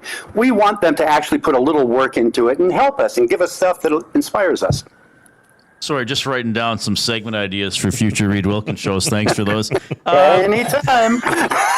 In Edmonton, we're very proud of the Fringe. It's my favorite festival. It's how I got to know Kevin. I mean, before Kevin and I were friends, I was basically a stalker of Scratch. He'll probably tell a story about that when he comes on. But in all seriousness, any special memory of Edmonton, or any just perspective of being here during the Fringe and seeing this gigantic festival? Yeah, I actually lived in Edmonton for a year. when I was like 13, I think. And I know I was there for a year. I don't remember any other season but the winter. Because I just remember it was like 33 below and the wind chill made it 100 or something. And as I was walking to school, I thought in any other part of the country, this would not be happening. But I kept going because I've got stamina and I've got things to do. What I love about the Edmonton Fringe, a lot of friends are there. So people that I don't actually get to see throughout the year, I get to see their shows and see what they're up to. And I'm lucky I've got a lot of talented friends. And there's what I love is just the breadth of shows at the Fringe. Not just improv, but there's sketch. There's like one-person shows. There's slightly dramatic shows. So I'm just looking forward to see what's happening this year. All right, we're gonna go. We're gonna go really fast. Is this our first 3-box guest appearance? It looks like Kevin Galees is going to join us as well. For people on YouTube, we're going to add in Kevin, proud Edmontonian. What's your title with Dad's Garage? Grand Poobah? Reid, I used to be the artistic director, but I stepped down a few years ago. Now I'm just a freelancing guy. Okay, sorry. All right. I want to ask you two guys about working together because Kevin, you were you had the show, the movie, How to Ruin the Holidays. I saw it. The time is a year and a half ago, maybe. It was at the Garneau. Colin was a star and very funny. But I mentioned Colin having some serious roles. He had some very touching moments in that film as well. So you're Kevin Galees from scratch. How do you and Arlen get Colin in your movie? Well, he's very generous with his time and talent. So at the end of the day, if it weren't for that, none of this would be possible. But I guess ultimately, it's a long story, right? It's like, well, it's not like I called Colin out of the blue and said, I'm making an indie film. And he was like, cool, sounds great. I don't know who you are, but I want to do that. No, I had him as a guest at Dad's Garage to do improv shows. I mean, I'm thinking 2011, maybe? Yeah. So, you know, that we've been doing improv together for a really long time. And, you know, when you're doing shows together, you're also hanging out backstage and driving to the venue and picking up from the airport. So you just end up hanging out and developing a relationship and you become friends. So, Colin, is that a big, and look, I know we've talked about your career and you're very experienced, but you mentioned, you know, doing in improv, you do the line and it's gone. Mm-hmm. And then you're doing a film and I don't know how many takes you will do. Would you still play around and try to put in some improvised moments or how did you approach that as an actor? I only improvise when I'm asked by the director. When you're hired on a movie or a play, you're basically hired to interpret the person who wrote the script. And who happened to write that, Kevin? I wrote that script, and, right. And I will say that there was times that Colin improvised on set, and it was better than what I wrote every single time. But this is me not just giving unabashed praise. If he said something hilarious, and then we go, because Arlen directed that film, right? The other guy from scratch, right? So me and Arlen go, that was hilarious, Colin. We got to get that from another angle. Say it again, just like that. Can't do it. Can't do it. He goes, what did I say? Well, you said this. No, you can either improvise or do the script, but you try to get it. And, you know. It's so sad. I don't listen to myself. All right. I'm missing out. Okay, this has been great. Just a few more minutes if you guys got them, because I'm going to give Kevin a chance here. Jay, if you have anything else, and if you've seen any questions, come in inbox or nasty chat, and then I have a quick improv game to close with in a couple minutes. But Kevin, just for you, because I love what Scratch. Give people the quick blurb on Scratch, which is back at the Fringe for another year. Yeah, Scratch is back. This is our 20th year, so. You said 25th, Reid. You were close, but I'm not quite that old yet. Sorry. But no, you're good. And it's a two-man show that is a narrative thing. So it's really funny, but it's like telling all these different stories that all come together in unexpected ways. And I mean, Colin, you've seen it. But what could you say about Scratch?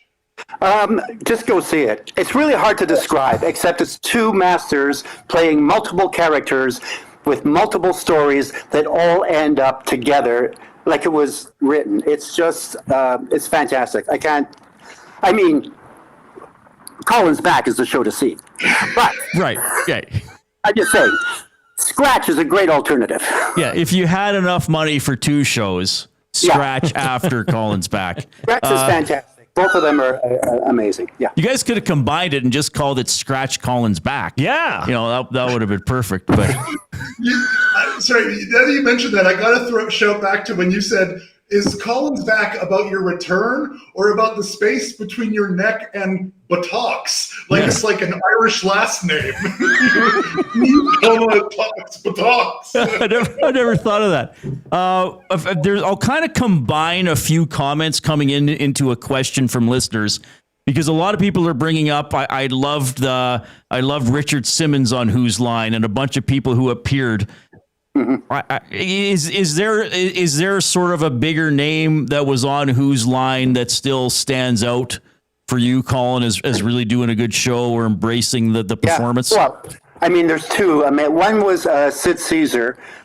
Your listeners will have to Google who that is, but he was like one of the big comedy stars in the 50s, did a 90-minute live show, had writers like Mel Brooks, Woody Allen, many of the people Neil Simon. So he was on the show. He was amazing. Also Robin Williams, who just, it was just a dream for all of us. We're all big Robin fans. He was certainly someone who inspired us. And he was an Oscar winner, and he came on our show and was everything that you hope that a hero is. He was lovely. He was inclusive, and just a treat. Colin, I had a question come into our afternoon inbox from Jeremy. He said, ask Colin about his opinion between having Drew Carey or Clive Anderson as the host of Whose Line. Jeremy, what the hell? Come on. Okay, they're two different styles. Clive was your sort of very classy, sharp British person, and Drew was this kind of down-to-earth, blue-collar guy. They were both, Drew was richer and took us on trips, so I guess I liked him better. I would ask Jeremy why he's sleeping on Aisha Tyler. Good point. Yeah, people put that in. No love for and Aisha was in the movie too, wasn't she? Yeah. She was. Right. How to Ruin the Holidays. Where can people find that, Kevin, to give it a plug? People can see How to Ruin the Holidays on Amazon and Tubi. So there's a couple of different streaming options for you to see that film. Okay. All right. You guys are great. Thanks for being so generous with the time. I said I would close with a quick improv game for you guys. Just a couple each, just for fun. Something now for, each pertain to your favorite hockey team. So Colin, for you, the Leafs. Kevin, obviously for you, the Oilers. I don't know if people know this. On Overtime Open Line, when I was on another station, there was a Kevin from Atlanta that used to call in. It was him calling in after games a few times. Reid, that was so fun. Can I just say, I love calling in from the States. I'm like probably the only guy in Atlanta that's tuning in to hear your show. Yeah, because then I started saying who do you talk to? And he's like, I just listen to people talk about SEC football, and then I try to bring up the Oilers, and they all tell me to leave. So something like that. All right. So just a couple from each of you, whoever wants to jump in. What is something that you can say during a Leafs/Oilers game that you could also say during a romantic encounter in the bedroom? I'm pretty sure that one was in.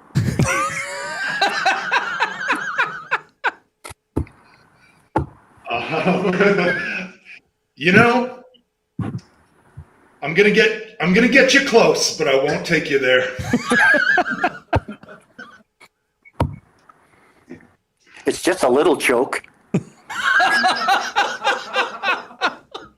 In my experience, it's all about the grip on the wood. That's what leads to a good score.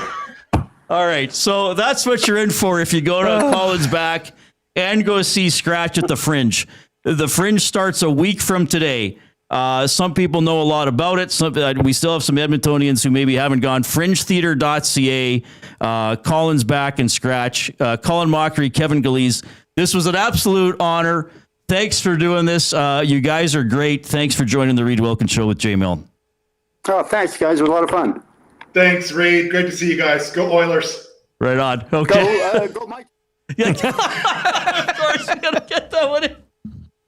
Oh my goodness. Well, fantastic. We had high hopes for that segment. They Delivered. have been achieved. Yeah. That's. I think that one was in. Oh my gosh. All right. We tell you what, we're going to talk about what we just heard, and we want to hear from you as well. Your reaction to hearing Colin Mochrie and Kevin as well. 780-218-9999 is how you can text us. River Cree Resort and Casino inbox. River Cree Resort and Casino, home of the kitchen restaurant. Sundays and Mondays, 50% off the entire menu. Available Sundays and Mondays, 5 p.m. until close. So, text, post in the nasty chat, email, Reid at EdmontonSportsTalk.com, Jay at EdmontonSportsTalk.com. Just your impressions of that, getting to hear Colin tell some stories from his life and his career. I know some things really resonated with me, and I think with Jay as well. But first, here's Ben.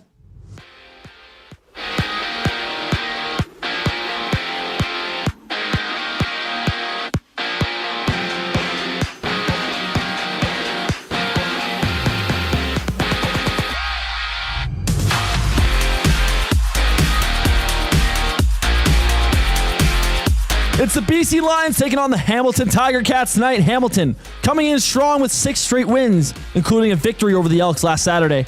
Rourke and Mitchell go head-to-head at 5:30. Looking to tomorrow, the Elks and Alouettes have released their depth charts. No expected changes for Edmonton. At the FedEx St. Jude Championship, Akshay Bhatia holds the lead at 8 under. Canadian Taylor Pendrith is tied for 22nd at 2 under.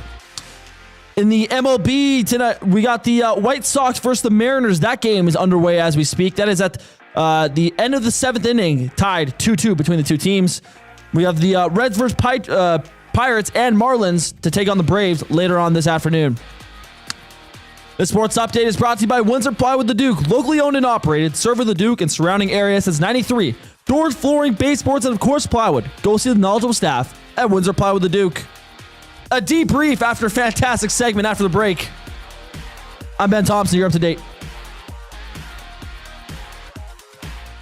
The Nielsen Show with Lieutenant Eric. Dave Naylor. Nobody wants to hear this in Edmonton, but defensively, the Elks the last 2 weeks have put up their best performances. The Cody Fajardo switch, I don't think, based on what we've seen the last 2 weeks, anybody has much of an argument about who gives them the best chance to win right now. And that's got to be what it's about for the Elks, because they got to rebuild this fan base. And another season is about to get away from them here. The Nielsen Show with Lieutenant Eric, presented by Southport Chevrolet. Weekday mornings 6 to 9, only on Edmonton Sports Talk. Your clear choice for Edmonton sports. Your home for live music and great performances is the River Cree Resort and Casino. Don't miss award-winning platinum country artist Jake Owen at the River Cree Resort and Casino, August 15th. Get your tickets at rivercreeresort.com. River Cree Resort and Casino. Excitement? Bet on it. Since 1952, William Huff has been the heartbeat of Edmonton's advertising world. From humble beginnings to a citywide powerhouse, we've been the go-to for signage from print to design and installation. Partnering with Edmonton's top sports franchises and major events, we've helped shape the city's global reputation. Our secret? Unmatched customer service, decades of experience, and a passion for excellence we call the William Huff Advantage. Visit us online at williamhuff.com. Okay, 2 kids, 2 backpacks, lunch bags. Wait, where are the school books? Back to school doesn't have to mean the everyday rush and stress of looking for your kids' items. Have more zen in your mornings. Find space for your family's needs with Sentinel Storage. Go back to school with 4 weeks free. Reserve your space today and find the peace of mind your morning needs. Visit sentinelstorage.ca. Buy Canadian, store Canadian.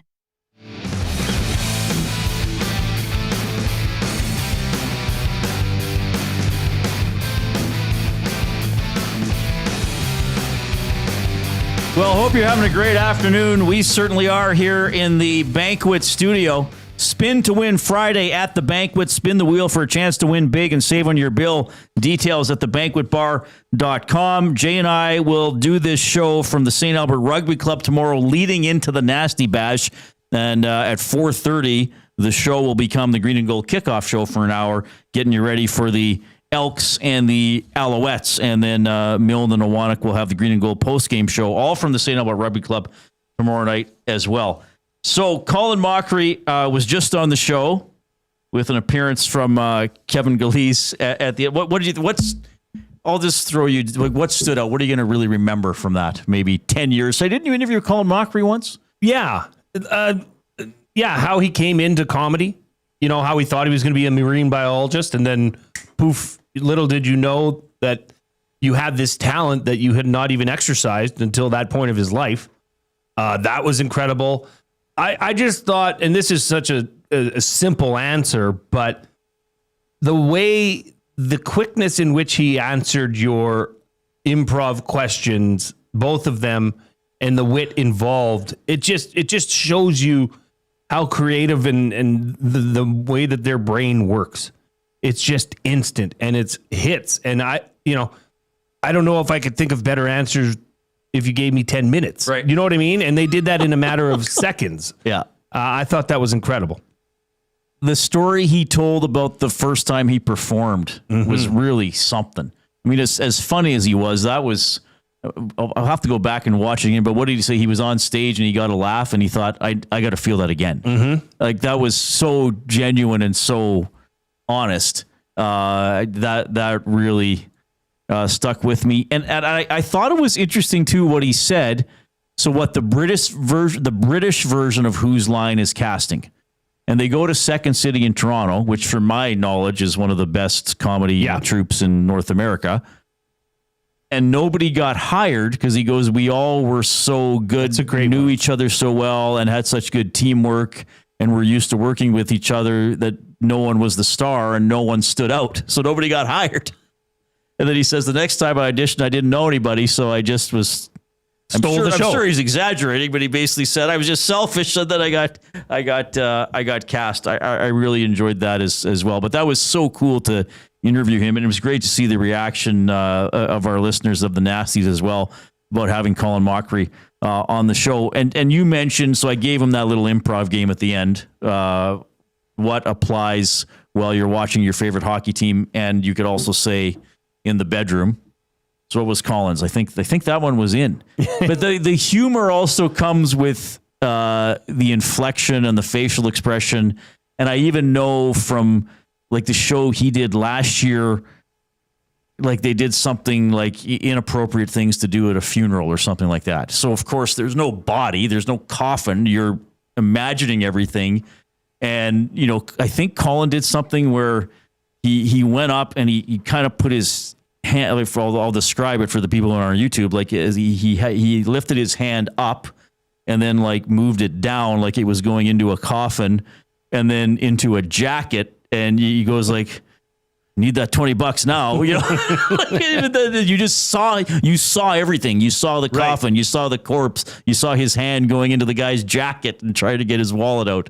Get that to all those little nuances, right? Add up to these great comedic performances. Well, and even the way he said that and the way his facial expression was, it delivered. It added an extra layer to the punchline, so to speak. Yeah, and to, you know, for him to talk about whose line is it anyway, I think that, you know, that's a huge part of a lot of the reason people know Colin Mochrie. Yeah. And to share, you know, he got on it and his daughter was 3 months and then he was finished and she was 33. Yeah. I mean, that is just incredible. Like, what a run. And truthfully, one of the greatest comedy shows. I mean, you know, like, why isn't that still on? Why, you know, like, that is just such a great, entertaining show. Well, what did he say? He was 42 and all of a sudden he's discovered, and he's kind of like, well, I'm just kind of doing what I've been doing, and now I got a larger audience. Like he's And the great thing about Colin, too, is I think, we were promoting him all week that he was going to be on. And I don't mean this that we knew what he was going to say, but I think from a personality and delivery standpoint, that's who people thought you were going to get. Down to earth, funny, yet honest, yet, willing to share. Like he does have that. And I talk about this all the time, and you say it too, about the people we love to interview. Like they're easy to listen to, and there's just something very genuine about them, even if they are, in his case, goofing around a little bit, or a lot of people we talk to about, about sports and athletes doing things we can't imagine. And I guess Colin doing things we can't imagine in terms of the scope of his performances. So I just think I think he came across the way people would have been hoping that he would come across. I think he did, which is it shouldn't be surprising. He's a human being. Yeah. Right. He's a Canadian. He's done quite well, but it's one of those things, Reid, when you get the chance to talk to somebody in this, form. Yeah. It was satisfying for me to see and hear him like that, because that's who I think he would be. If you ran into him at an establishment, on White Ave after one of his shows, you probably, you wouldn't want to bother him too much, but I don't think he'd be very standoff, like, get out of here, prick. That's right. But that just kind of, it was nice. It was satisfying, like I said. I enjoyed when he said, too, that he does have people come up to him and say that lines to him from Whose Line Is It Anyway? Some of which now he's gotten used to them, but he said you get the question, like, what were you talking about that one season going back to your chair? Like, I just probably, okay, good. Like, it'd be funny if he made up stories that were different every time. Yeah, just to rattle whoever asked him that question, because he'd be the guy that could. Yeah, that's to spin a web right quick. He would be the guy. So I didn't know he was in a performance of what did he say, King Lear, a couple of years ago. That's pretty good. I mentioned he was so Kevin Galeese from Scratch and Arlen Konopaki's the other guy. They made a movie, How to Ruin the Holidays, and Colin plays the dad of the family in the movie, and he delivers a couple really touching moments in that film. So if you have time to check it out, you're supporting a couple local guys and getting to see Colin perform. I did see a couple of people have put in. I went and got my tickets while they were listening to that interview just to see Colin do his show, which is pretty cool. And he likes his hockey fan journey was very interesting as well. Right. But he kind of settled on the Leafs after a while, I guess. Yeah, started as a Boston fan. Yeah. Then they got almost too good for his liking or too rough or something. So then when he's in Vancouver, he was a Vancouver guy and is settled there. But he did keep slipping in, this is our year. Yes, and he did say the Leafs did take one longer game to be eliminated by the Panthers than the Oilers. That was a shot. He did work that in. Yeah, that was a shot fired. Yes, of course, the previous year. So let me ask you this. I mean, I know you've seen him perform. Yeah. But after this, are you like goosebumps on your arms, hair standing up in the back of your neck for that show at the Fringe? Well, I already had tickets, right? Like, no, but are you more excited now than you were, say, an hour and a half ago? Oh, I never thought of it that way. I'd say probably the same, just because I know he's good. I know it's going to be funny. I don't think I'm going to be sitting there thinking, well, I interviewed this guy, because I interview a lot of people. Yeah. I mean, I don't mean to sound cocky, but that's part of the job. Mm-hmm. So doing the interview was cool. Like that, the moment for me, I think what you're describing was actually getting to interview him, like not be one of a million people watching Whose Line Is It Anyway, or one of 600 at the Garneau. And I know we have an audience, but that was you and me. That's the moment for me that's special. That's what I'll remember. Like I was the Fringe play I'm looking forward to in terms of going to a Fringe performance that I know is going to be really, really good. But in terms of the feeling of excitement and getting to do something unique and having that interaction, it was the interview itself that I was most looking forward to. Is that where it's at? Is the Garneau? Yeah. Okay. Yeah. Large venue. Well, a lot of people are saying, what else is at the Garneau? Oh, I wonder. The Estes. A lot of people are suggesting we should throw that in for Guest of the Year. I think I'm going to have to throw it on the nomination list. That was pretty impressive. Well, it'd be one of the more significant guests that we've landed. And I mean, it's just I'm biased because I'm the host of the show. Yeah. But it worked out perfectly. And we got him on. We got him on a week before the Fringe, right? To lead in and get people excited. If they, let's face it, probably some people didn't know he was coming or didn't know what was going on. He gave us half an hour. It wasn't like, hey, I got 5 minutes between whatever I'm doing. He talked to us for half an hour. And it was, for this time of year, I mean, yes, we have Elks going on, but the daily grind of the hockey season isn't going on. It just, to me, it worked out perfectly. Like I'm thrilled. And as you know, I rarely feel any emotion. That's true. I am nominating it for Guest of the Year. Oh, good. Yeah, perfect. Put him in there. He was great. That was Colin Mochrie on the show. Kelvin McCarti is coming up, our Past the Pantry Athlete of the Week as well. Here's Ben Thompson.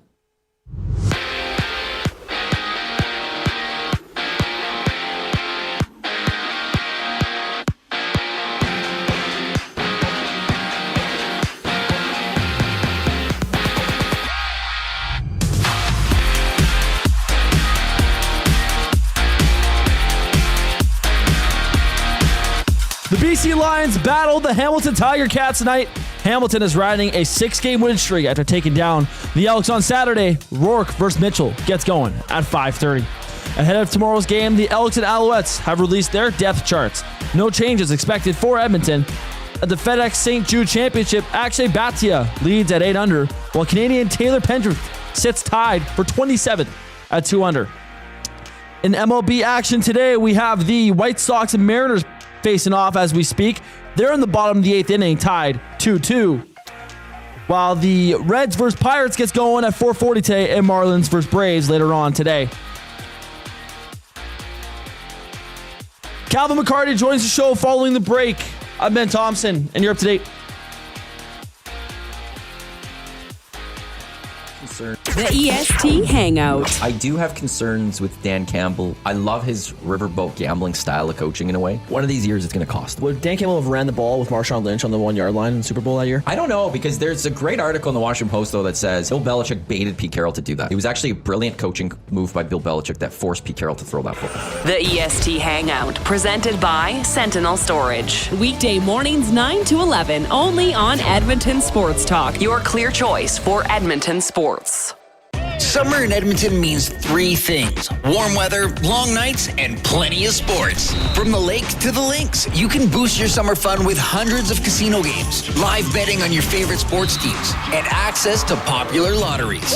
All in one app, anywhere in the province. Download the Play Alberta app today and deposit $20 or more with promo code YEG50 to claim a $50 free bet. That's promo code YEG50 for a $50 free bet on us. Redeemable once per Play Alberta account. Remember, if you gamble, please use your game sense.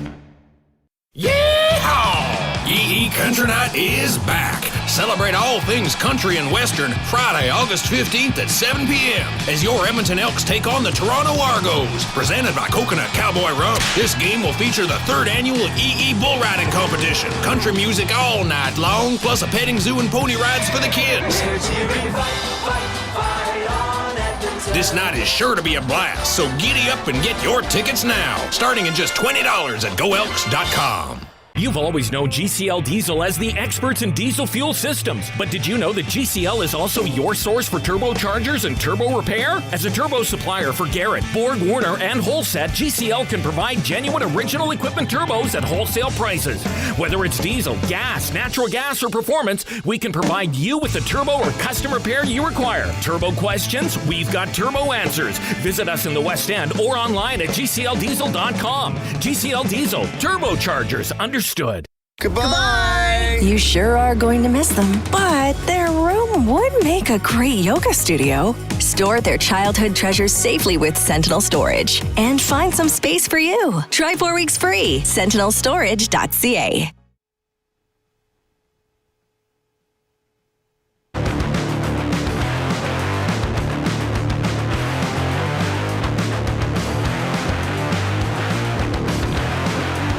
Oh, my goodness, we're having a great afternoon. Colin Mochrie was on the show. He's at the Fringe, which starts 1 week from today. We're just having a good time. I can't even, that's the headline. We had Colin Mochrie. We got another really cool guest coming up in about 30 seconds. I can also tell you Edmonton Sports Talk is presented by Play Alberta. You can skip the flight to Vegas because jackpots are just a tap away. Experience all the thrills of the casino right from your phone with Play Alberta. Download the app today and deposit $20 using the EST exclusive promo code EST Casino for a $50 casino bonus. You know, Jay, I often talk about some of the players my dear mother dislikes. Austin Matthews, Bo Levi Mitchell being some of them. This next guest is one of my mother's favorite players of all time, a 2015 Grey Cup champion with the Edmonton Eskimos, now on the coaching staff of the Edmonton Wildcats as the special teams coordinator. My goodness, it's Kelvin McCarti. Kelvin, it's Reid and Jay. How are you doing? Reid, how you doing, man? I'm good, brother. Kelvin, I've got so many things that just came up in the last 2 minutes, okay? And one of them is that Ben, our producer that's working behind the camera here, he's like, that was my gym teacher at Belrose. Did you teach at Belrose? Hey, what was that, 2019? Something like that. I would have been grade 10. So, yeah. Yeah. That COVID year, I think. Yeah. Okay. Yeah. And now we had some online workouts. Oh, yeah. You also played at the 2001 Big League World Series for Team Canada as a shortstop and center fielder. And when did you have to make the decision to commit to one of those sports? Man, it would have been my grade 12 year after football season. I was like, I really love baseball, but I didn't have the same feeling when I went out to practice. I went to a practice and I was like, I told my dad, I think that's it for me. So I gave it up my senior year before playing my last year of high school. But I did have an opportunity to play 1 year in college, so I had a chance to finish out there. So yeah, it was my mom played softball in college too, and my sister. So I was around, not baseball per se, but I was around the game a lot as a kid. So I really enjoyed playing the game, and it helped me a lot with football. So yeah, I bet. I mean, everybody knows you. I mean, you had a long career with the Edmonton Eskimos here, and now you are the special teams coordinator for the Edmonton Wildcats. How did you end up as the special teams coordinator there? Man, as some people know, I was in Hamilton last year coaching the running backs. I talked to Milanovic again. I had an opportunity to go back out there this year, but I have 2 kids under the age of 3, and leaving the wife here with that kind of responsibility, I felt like it was time for me to, not time, but I think the better decision was to stay with my family because I've missed so much because of football already, and I just felt like it was time to kind of choose the family and still be able to do the football and talking to Cash, having an opportunity to do this and develop as a coordinator, more so as opposed to just a running back coach. I kind of relished that, and I had a chance to, obviously stay here and still put time in with the family. So the main part was being close to family and still having an opportunity to develop as a coach and having the responsibility of being a special teams coordinator and helping out on offense. I just thought it was a good opportunity to take it. Well, it's week 1. Week 1 is upon us here in the Prairie Football Conference. As you and the Wildcats travel to Calgary to take on the Colts. How do you feel the team is situated coming out of camp and heading into week 1? It's a marathon. I know the games we play a lot less games, but at the end of the day, man, it's like I tell the kids, there's more holidays and game days. So, there's no reason for us to, I'm not saying not be overly excited, but be excited, man, and take advantage of these things. But I feel like, it's going to be a process. And playing this last game last week, there's a lot of coachable things off of film. And I feel like that's what I bring to the table a lot, is that I'm able to coach off of film and to help them in that way. So there were some good things last week, but going into this week, obviously Calgary hasn't played a game, or I haven't seen the game film that they played. So we're kind of going off last year's film, but as much prep as possible, and we're excited to go down there, man. I think if our ones played really well last week, it was kind of, we kind of lost it in the second half with some depth and whatever it was, man. We're working out some kinks, but I'm excited with what we have on the field going into this season. I know I wasn't here last year, but the kids are responding well, and man, when it's time to turn on the lights and get after it, man, this is as close as it gets for me to being able to suit up. So I'm excited for them, and I'm expecting big things for them. So I'm going to help and do my best to help them prepare so they can be successful and have a good come out of there with a win. Former Eskimo Grey Cup champion and current Wildcats special teams coordinator Kelvin McCarti joining us here on the Reid Wilkins Show. Kelvin, as a special teams coordinator, what is the most important talent, skill set, or maybe mindset that you want your players to have to help, your special teams unit be dominant? Man, big thing is effort, man. Effort is a skill. And like I told this kid, I told him day one, special teams is a window to your soul. And we had that hot game last Friday night. And about 4 or 5 plays in, you see guys start huffing and puffing and looking for a backup. That's where you really get to see who's really, trying to get it, apply those lessons to the game. So for me, the main part is, man, effort, understanding your assignment, and staying with the play longer than the opponent. And for some of these kids that want to have a shot at the next level or university, they're going to have to learn how to play. And like you said, like Cash said, our rosters are smaller on the road, so it's going to be a lot asked of you offensively, defensively, and special teams. And I always like to look at it as it's not really 3 units, it's 2 units. Like you're punting the ball, your offense until they receive the ball, now your defense. So yeah, it's special teams, but at the end of the day, it's still football with just extended, longer plays downfield. But we could definitely help out both O and D with, the return game and limit the return. So, but my big thing is, man, is know your assignment.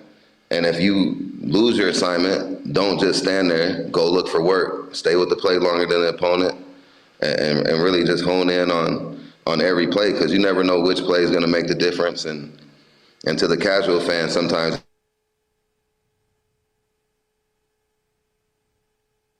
drop ball in the end zone, but there were times during the game where if we would have made one more block that could have sent us to the house where we didn't need that touchdown, you know what I mean? So every play is important, and special teams is definitely not a playoff. It's the heart and soul of a team, and we can help and sometimes also help push the defense or offense over that edge to help give us the win.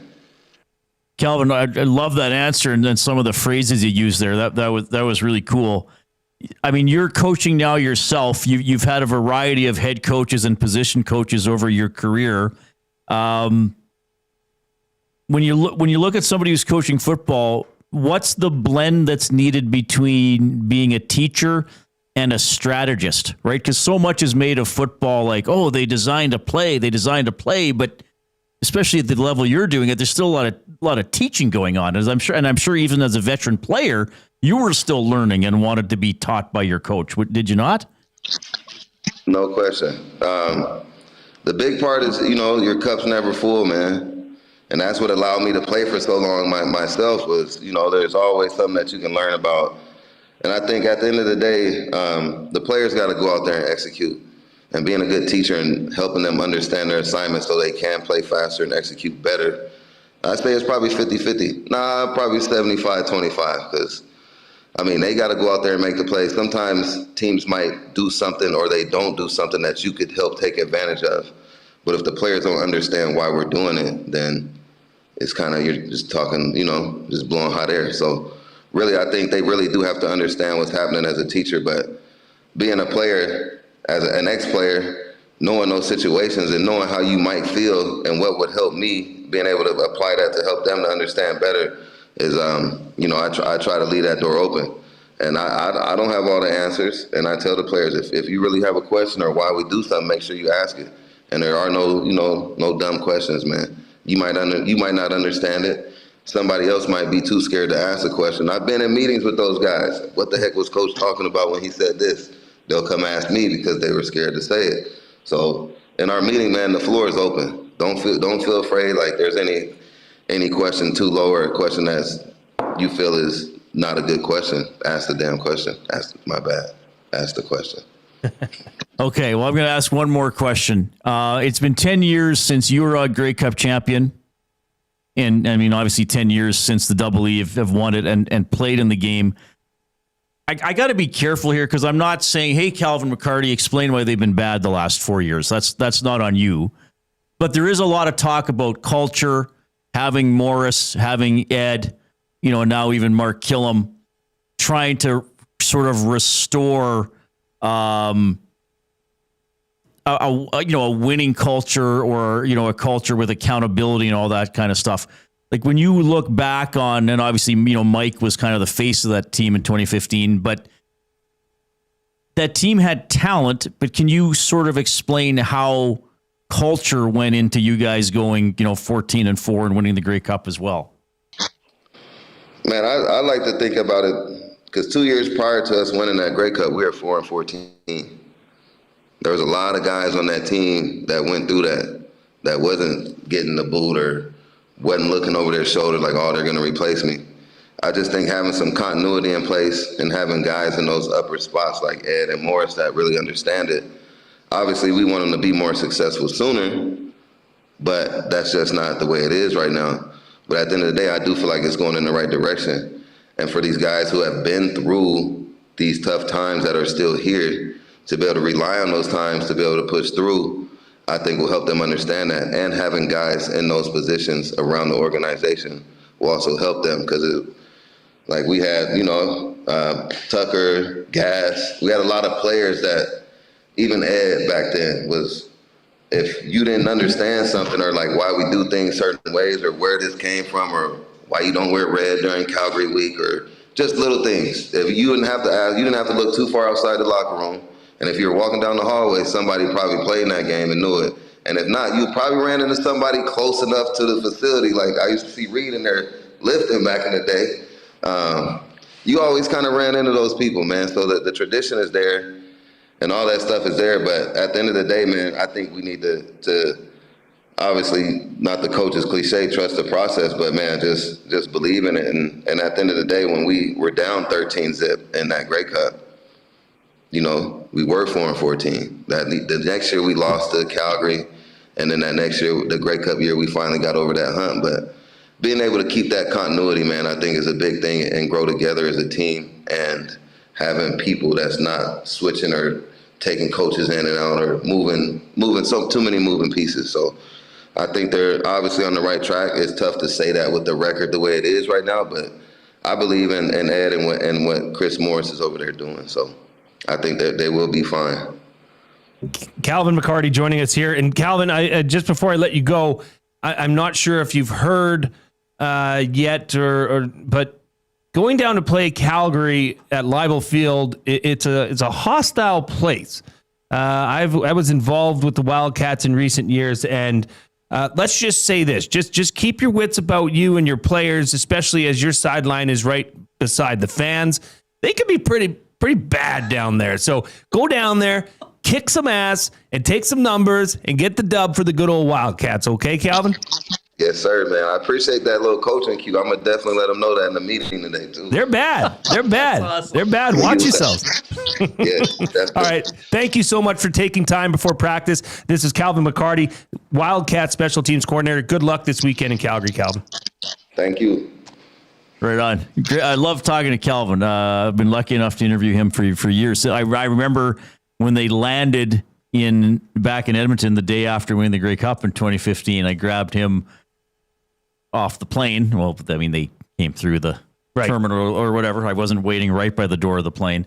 But remember, the Elks faked a punt. He was the up back. Yeah. And they faked it to him, and he ran ahead. And for me as a fan, that's always the most tense play. Like, oh my God, they're faking a kick. Like when it's happening, you're like, oh, if they get it, it's such a big momentum. And if they don't get it, and it was kind of like it was just snapped him, and I think they needed 3 yards. Like they snapped at him, he ran up the middle, and I'm like, oh my God, I got to ask about the fake punt. And I was like, hey, like you guys faked a punt and you got it snapped to you. Like what were you thinking coming out of the huddle? They called a fake punt, and he's like, well.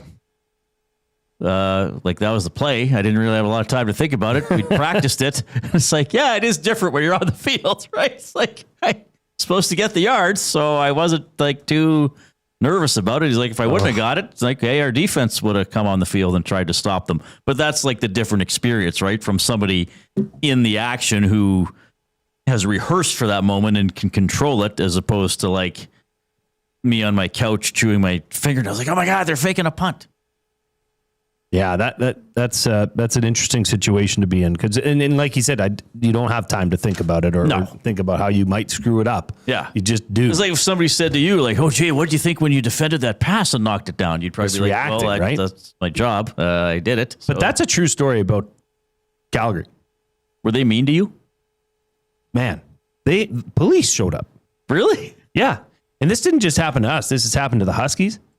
Like, their fans will come down, and like the benches from the stands are from me to like the window, which isn't far. Let's say it's 10, 12 feet. Yeah. And they are saying bad things. And then they'll find out who's there, the family members of Wildcats players, and go berate them. It was like, it almost got out into an all-out brawl. Like, the police had to show up to escort the Wildcats out of the locker room to the bus. Really? Yes. It's bad. I'm sorry that happened to you, buddy. It's Calgary. What are you going to do? It's fun. Hamilton, BC is going to start in about half an hour. Shea Gilgeous-Alexander being honored before the game, which is pretty cool for him. The Hamilton native. You can text us 780-218-9999. The afternoon inbox presented by River Cree Resort and Casino, home of Tap 25 Restaurant. $18.99 prime rib special. Available 7 days a week from 11:30 a.m. to 11 p.m. Available for dine-in and takeout, just not available on game nights, but a really good deal. Yeah, McCarty's great. Awesome really to talk good. to him. So Wildcats going this weekend. And the Huskies, you're going to be there. Yeah, Eric and I are going to be there. 12 o'clock will be the pregame show. The game kickoff is at 1 p.m. So we're going to be doing an EST pregame show for the Huskies home opener, season opener, as they take on the Regina Prairie or Regina Thunder at JP Bowl. Tickets are half price. They want to fill the stadium, and they're giving an EST exclusive for our listeners. So if you go to EdmontonHuskies.com, buy tickets, enter promo code EST, it's 50% off your tickets. All right. I was flashing back with Kelvin 2015 since the Grey Cup. 2015 since Connor McDavid was going into his rookie season. We'll look at that, one of our angles for the Oil Understood, when we get back after the 5 o'clock break. Two guys and a goalie. When I played against Jason Smith and Jr., and it was only a couple of times, it always shocked me, his transition. Oh, this is a skilled puck-moving defenseman. We had this thing, we called it the Cobra Kai. Like, he would basically grab people by the throat and one-arm them down. It was obviously a holding penalty now, but he would do it all the time, and he was vicious. Two guys and a goalie, presented by GS Construction. Tuesday and Thursday afternoons at noon, only on Edmonton Sports Talk, your clear choice for Edmonton sports. Win a trip to Osheaga with the Banquet in Aperol. We're sending one lucky guest to Montreal with flights, hotel, and 2 tickets to one of Canada's hottest music festivals. Enter by July 26th. Details in store or on the Banquet app. Get real. Play hard. You know Dawn. Everyone knows Dawn. Dawn from Frontier Cartage. That's right, it's me, Dawn from Frontier Cartage, where we're setting the standard for cartage service in Edmonton and beyond, offering city cartage, Alberta highway, short haul deck, and more. My team and I are bringing our years of industry experience and expertise to every mile. Join Dawn and her boys in a new chapter in transportation excellence, dedicated to exceptional service. Call Dawn at Frontier Cartage, 587-222-5826. At Mind 360, we invite you to embark on your mental health journey in a safe and comfortable space. Conveniently located in St. Albert, Mind 360 has a diverse team of experienced clinicians that offer a broad range of tailored services for children, adults, and families. Furthermore, we are very proud to serve our military, veterans, and first responders. If you're looking for counseling, treatment, or assessment, understand that you are not alone. Contact Mind 360 at mind360.ca to book an appointment today. Looking for quality building materials and friendly advice? Visit us at Windsor Plywood Leduc, family owned and locally run since 1993. From interior materials for doors, flooring, baseboards, and all the finishing touches to all you need for your outdoor projects like cedar lumber for decks and fences, plus all the plywood you'd need. Our full-time on-staff carpenter can help with anything odd-sized or custom, and from domestic hardwoods to exotic selections, we've got you covered. And if we don't have it, we'll track it down for you. Windsor Plywood Leduc. We're the experts you need to know.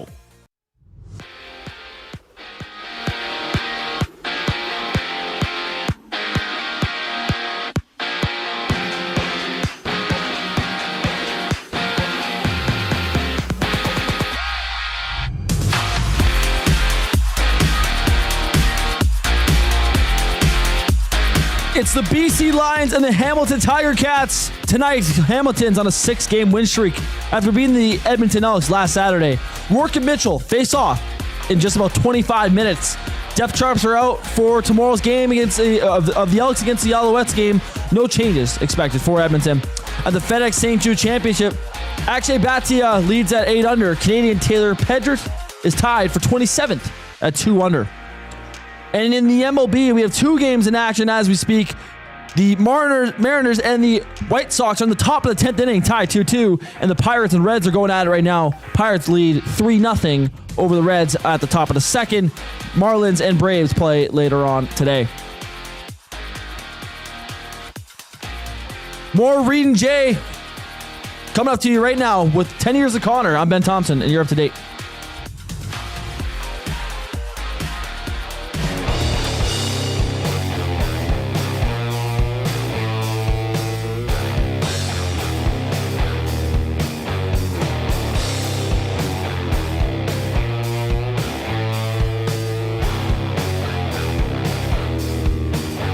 That was Ben Thompson at the technical desk, bringing you your sports update. Ben, how's your week going?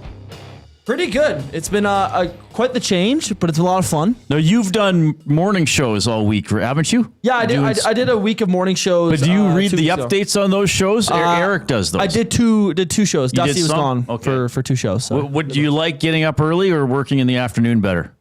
See, I'm a nighttime guy. Yeah. So I've liked this schedule, but I've also enjoyed I don't know. I've enjoyed the early morning waking up of just being at peace. It's just quiet outside. You have a show. I feel like time flies by quicker when it's that early in the morning. But yeah, I don't know. Well, plus you're stuck on this show. Ugh, it's like being dragged into a vortex of torture. Well, there is something to be said because I've done some morning shows. Yeah. And it's an ungodly time to get up. It is. Yeah. It's just get up at 4:30 in the morning for me. Crazy. Yeah. But then you're done. Even after you've done your after work duties, like cutting video or putting up podcasts, you're done before noon. Yeah. So there's that aspect as well. But I would much prefer this. Yeah. I prefer this greatly. Yeah. I couldn't do mornings. I guess I had to, but. Well, the thing with the mornings too is, as it is a sports station, if the Oilers are playing in Vancouver, you're not done watching the game till 11:30. Right. And I don't know about you, but for me, if I'm watching a game and you're consuming that, it's not like I can just immediately shut my brain off either. Right. So you're probably not getting to bed till well after midnight, and you're up 4 hours later. I know. Yeah, I did mornings when I was at City TV. I did mornings for about 9 months, and we would sometimes have morning shifts back in Lloyd, back in the day, and I just struggled. And usually when the shift ended, I would have energy. Like if you're done around noon or 1, I'd have energy and I'd think, I feel great. And then I would get home and I would just pass out. Yeah, you need to mix in a nap if you want to be at all useful in the evening with children. When I was doing those morning shows, I had my shifts at from 5 to 9 at the Cabinet Factory that night. And so I'd get home and nap and even trying to wake up at 4 to get ready for my shift. I'm groggy. I'm like, oh my God. Mm-hmm. It's so much easier if I could just sleep through all that. But yeah, yes. I hear you, buddy. All right. Ben Thompson doing a great job. He is the glue guy, Jason Milne. I'm Reid Wilkins. We are Edmonton Sports Talk, your clear choice for Edmonton sports, presented by Play Alberta. Make sure your bets count for you and everyone else with the Play Alberta app with hundreds of player prop bets on the biggest leagues, NFL, CFL, NHL, NBA, Major League Baseball, you name it. You're not just playing for fun. You're supporting your province. Play Alberta revenue helps fund Alberta programs and services. Deposit today with promo code YEG50 and get an EST exclusive $50 free bet to get started. So tomorrow, the Elks are in Montreal, so no changes, eh? They're going with the same 24 starters. Were you expecting anything to be tweaked? No. Was there anybody you thought that guy needs to come out? Well, unless Royce Metier was able, injury-wise, to get back in the lineup. Okay, but you know what people are saying right now? Hey, guys, there was a receiver that dropped a likely game-winning touchdown. He's still playing? Yeah, but I mean, that what else are you going to do in a short window like this, right? Bring in a new receiver, ask them, because they're already down Zach Mathis.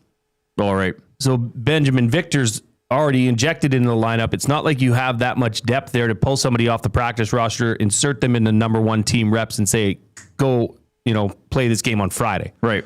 It's probably a safer bet to go with somebody who's definitely by now should have a massive chip on their shoulder and the need to feel like they need to prove themselves in Keon Julian Grant. Yeah, well, I hope so.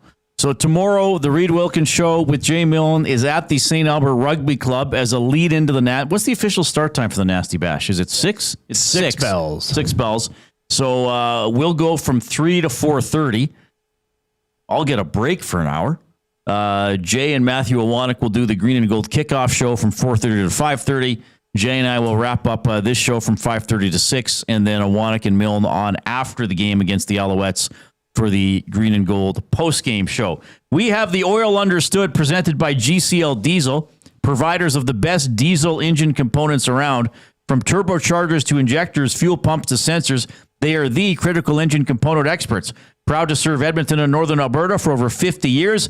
Now a partner of Edmonton Sports Talk and the Reid Wilkins Show. GCL Diesel. Diesel.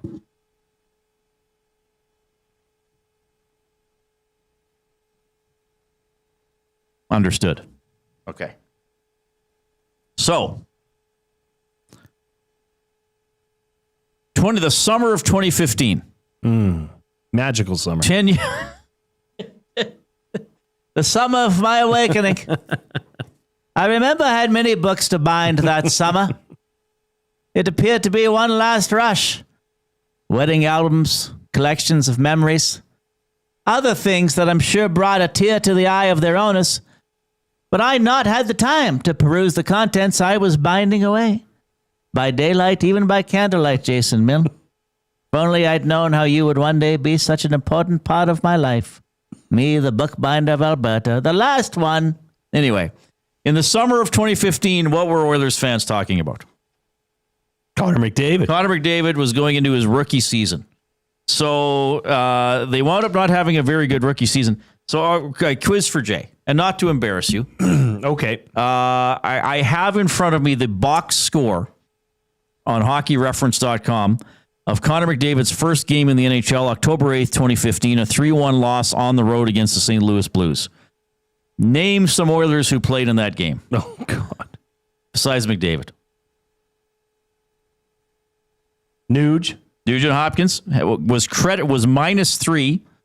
Was credited with the only goal the Oilers scored in the game. St. Louis scored on themselves off a faceoff. Ah, classy. Yeah.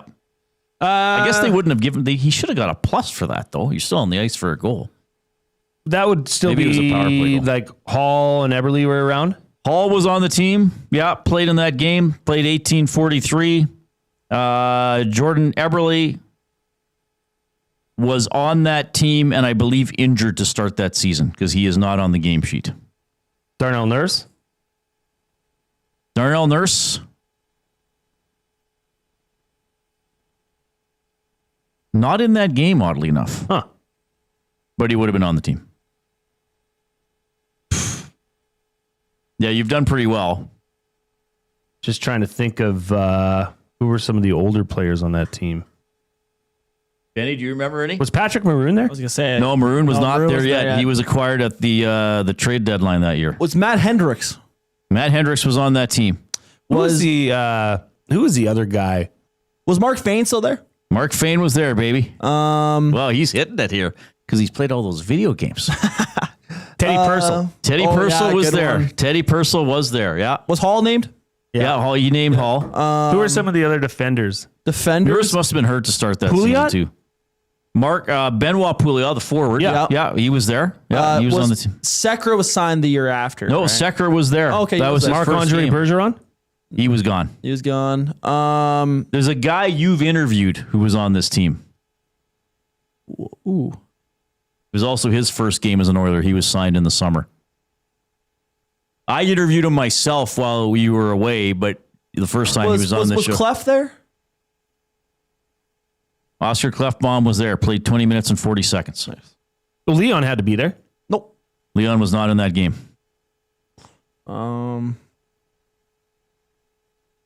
Jeez. How much of the roster have we named? Not enough. You've got about half. Okay, the goalie. What? Ben Scrivens? Cam Talbot. Yeah. Okay, so there were 4 first overall draft picks in that game for the Oilers. You've named 3 of them. Yakupov? Yakupov was in that game. A defenseman who did not win the Norris Trophy who was in that game. Schultz. Schultz. Yeah. Okay. Justin Schultz. Griffin Reinhart was on D. Right. Was Petrie still there? No. So who have you missed? Okay, you missed a defenseman from Saskatchewan, Eric Greiba. I was gonna. Oh, actually, there are two of the players you haven't named, Jay. You have interviewed on this show. One of whom you interview every second week during the hockey season. Luke Gastic.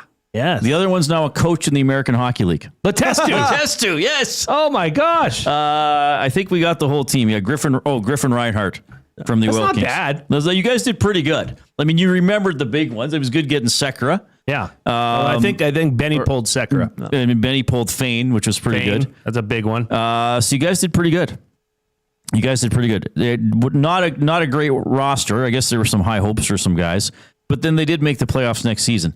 So that's just a random look back at the roster for Connor McDavid's rookie season. So Nurse, he must have been hurt I'm trying to remember why he didn't play in that game. I think that was the year Eberle got hurt in camp. But wasn't Draisaitl on the team that year? No, he was. He had a year in the American League. He played games for the Oilers that year. He did. Why did he not play the start of the season? He played 72 games in 15-16. Draisaitl or is his Nurse? Draisaitl. Oh. But it says he was not in that game. Weird. That's weird. So that was the year where they had him sent down and then he got a call up. And Maybe then he just impressed everyone on his call up and they're like, hey, this kid's not going back down. Yeah, he played 6 games because the previous year he played half the year in Edmonton. Yeah. And got traded. His WHL rights got traded to Kelowna. He went to Kelowna, won the WHL championship, lost the Memorial Cup final. Was it not Sorelli that got the overtime goal? Yeah. Who were they playing? That would have been... it was the Ontario team. Was it? Or I thought it was Q. Was it? Sorelli's French. Who was it then?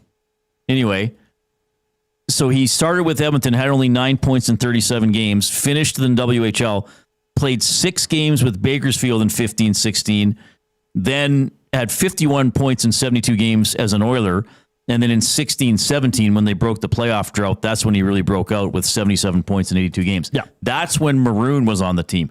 They acquired Maroon at the trade deadline in 2016. Was it the trade deadline? Yeah, yes, it was because I remember covering it. And then then the line got put together in 16-17 of Draisaitl, McDavid, and Maroon.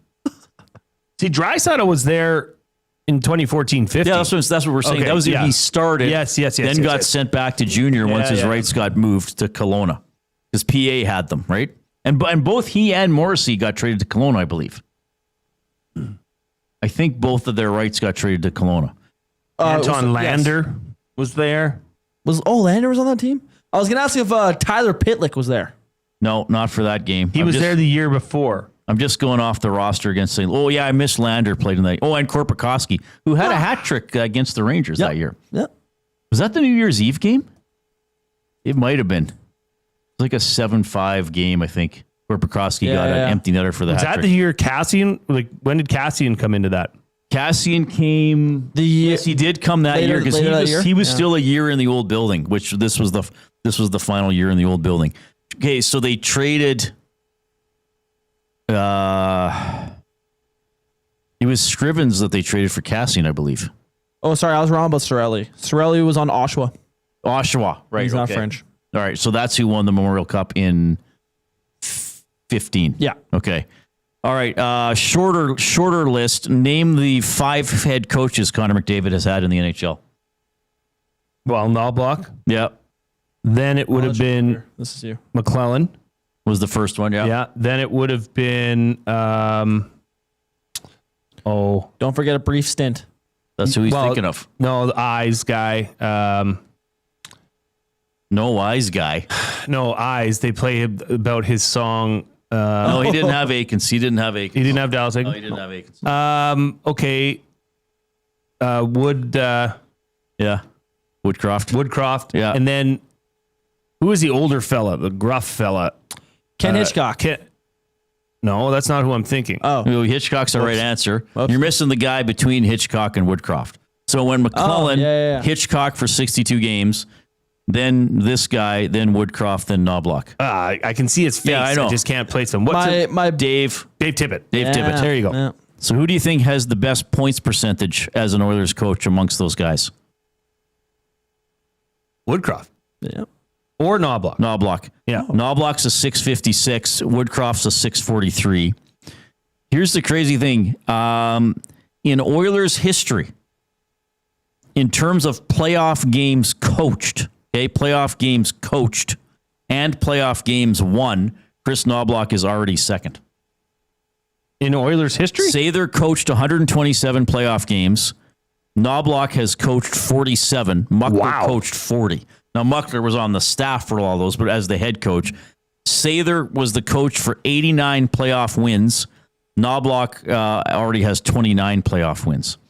And Sather, the game in Boston is listed as a tie. He has a playoff tie for the game that didn't get finished. Is that the Lights game? Yeah, when the lights went out. That's crazy. Yeah. And Knobloch, what is he, in the top third in terms of tenure as a head coach in the NHL now? Oh, yeah, we keep looking at that. He's already one of the Doesn't take much top these 8 days. or 10 longest serving coaches in the National Hockey League. So anyway, a quick look back on the summer of 2015. Should we do a couple of limericks? Yeah. Do it. This one comes in from VR Montenegro. On today's show, we welcome improv god Colin, and the athlete of the week loves good dodgeballing.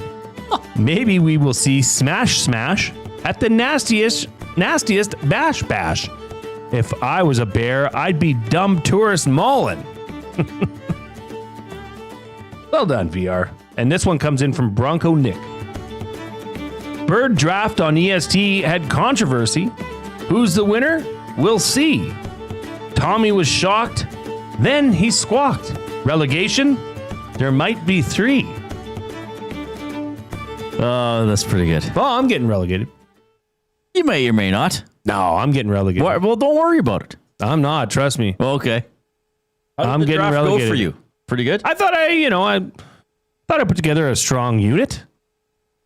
The voters obviously don't feel that way at this present moment, but I'm okay with it.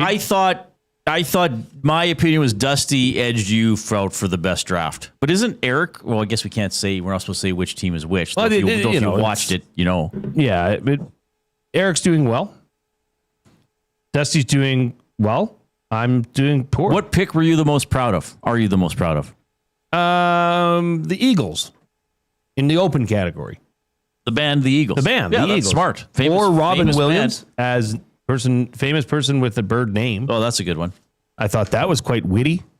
But you know what? It's up to the voters. The voters need to see it. And Reid, I'm just not living up to their standards right now. Well, what can you do? You're living up to my standards. As You know being what, on this Reid? show. I'm not sweating it. Takes a lot to get this guy down. It's good because the air conditioning's working quite well. Oh, baby, is it ever? I love this office more than any other office. It's very temperate in here, It which is is perfect. which is quite nice. All right, we still have our words of the day, and in a few minutes, our Pasta Pantry Athlete of the Week. This is quite a story. Here's Ben first.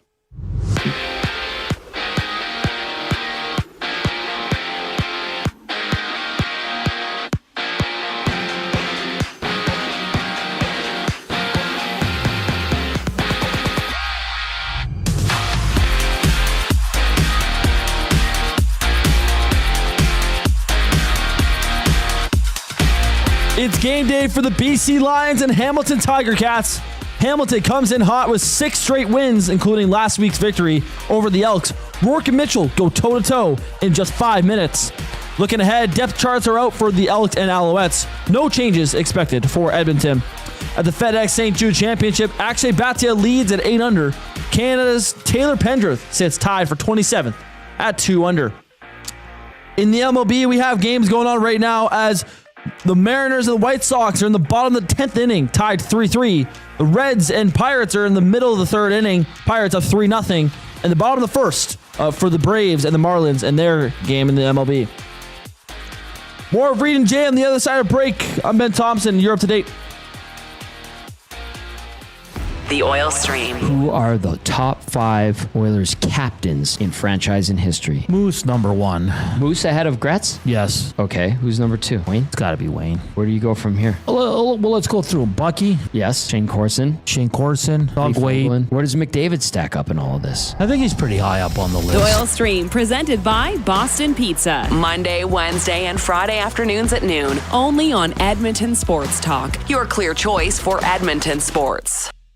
Summer in Edmonton means 3 things: warm weather, long nights, and plenty of sports. From the lake to the links, you can boost your summer fun with hundreds of casino games, live betting on your favorite sports teams, and access to popular lotteries.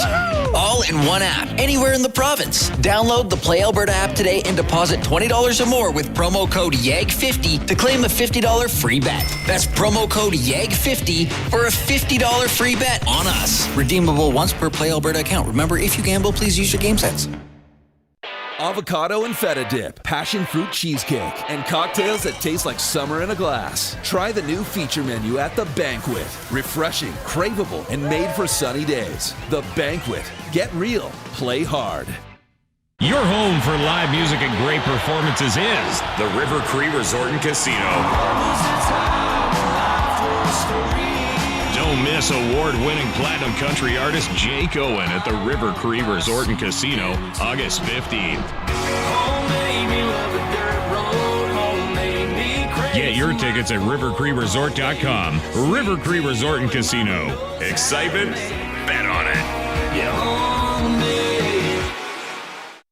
Okay, 2 kids, 2 backpacks, lunch bags. Wait, where are the school books? Back to school doesn't have to mean the everyday rush and stress of looking for your kids' items. Have more zen in your mornings. Find space for your family's needs with Sentinel Storage. Go back to school with 4 weeks free. Reserve your space today and find the peace of mind your morning needs. Visit sentinelstorage.ca. Buy Canadian, store Canadian.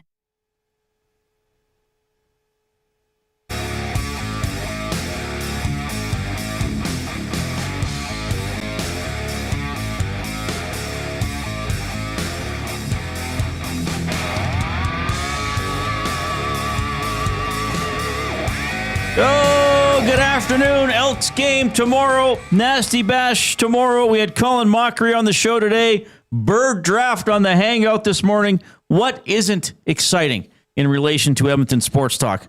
Well, we got this pretty exciting segment. It's our Athlete of the Week presented by Pasta Pantry. For over 30 years in Sherwood Park, Pasta Pantry serving hot, delicious comfort food made right in their kitchen, doing it fast so you can slow down. Family atmosphere at Pasta Pantry. You're one of us. Go check out Pasta Pantry in Sherwood Park. Your home of the pregame meal. Well, as you all know, the Pasta Pantry Athlete of the Week has kind of taken a life of its own here. It's become something. And last week we had somebody from the Edmonton Historical Martial Arts that talked to us a lot about that, of which we didn't really know about. Well, we'll bring in our next guest, who is this week's Pasta Pantry Athlete of the Week. This is Jessica Jeffries. Jessica is a dodgeball player. So we're going to get into all of the details here, Jessica. But first off, how are you doing? And thanks for joining us on the Reid Wilkins Show. Hey guys, thanks for having me. I'm great. So, okay. Reid and I like to be as honest and upfront with our guests as possible. Sometimes we even come across sounding like jackasses, to be honest, but at least you know we're being honest. And look, Jessica, I had no idea that dodgeball was played at such a competitive level. I mean, there's a world championship, there's the World Dodgeball Federation, etc., which we'll get into. But how did you get into the sport of dodgeball? Yeah, I hear you. It hasn't been very long for me that I've realized that there's such a competitive scene as well. My origins in dodgeball date back to about 10 years ago. And I don't know if you remember as a kid, like playing in gym class with those giant rubber balls bigger than your head. Yeah. That's what I played for 8 years. And in that league, there were no headshots allowed. So a little friendlier, not as many nosebleeds as I remember in school. And one day, somebody from the competitive side subbed on my team. And he was like, his name's Kevin. We're now friends. He was like, hey, you're pretty okay. You should come check out the competitive league on Tuesdays. So I joined his team, and I became immediately hooked because I started joining every league and every tryout that I could get my hands on. So another thing I had no clue about is that the WDBF, which is the World Dodgeball Federation, recognizes two different formats of dodgeball, cloth and foam. So, Exactly. I didn't know there was two different balls that you could throw for one, but what is the difference between the two, Jessica? So so I'll just give a general overview of the rules. But basically there's 6 players on each side, and you can't step out of bounds, you can't cross over the center line, and you're throwing balls at each other, as everybody knows, and then you hit your opponents and they're out. But in the foam style of dodgeball, I actually brought a ball with me. Oh, okay, yeah, Nice.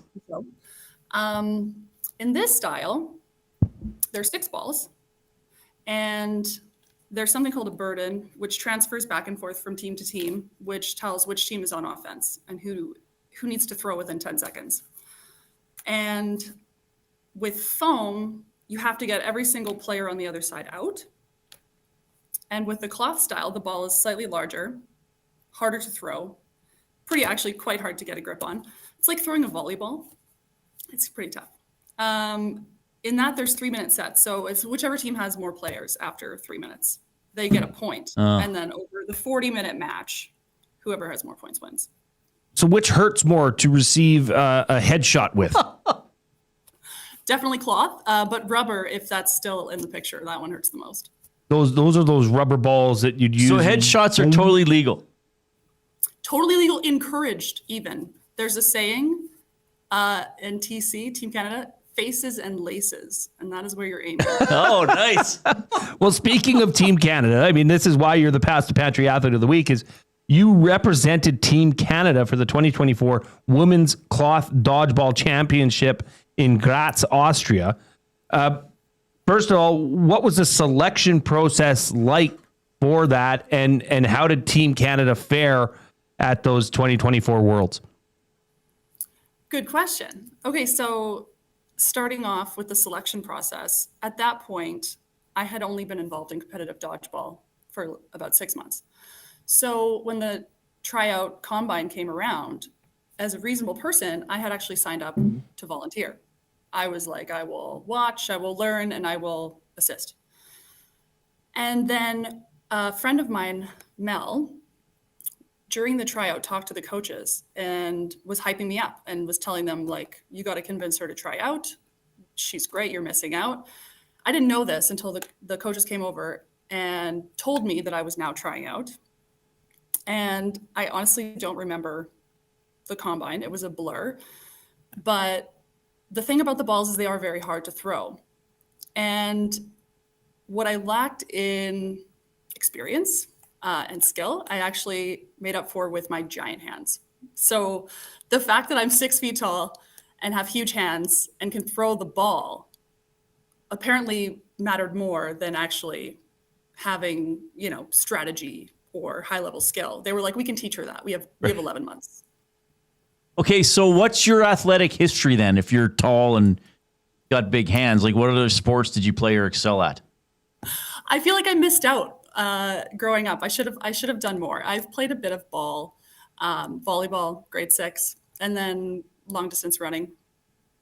I know. I feel like totally untapped potential. Well, I think you're realizing it now. You found dodgeball. Yeah. That's okay. That's true. So that's true. It's cool. It's cool to become an athlete and see what it's all about at this stage. So how do you react?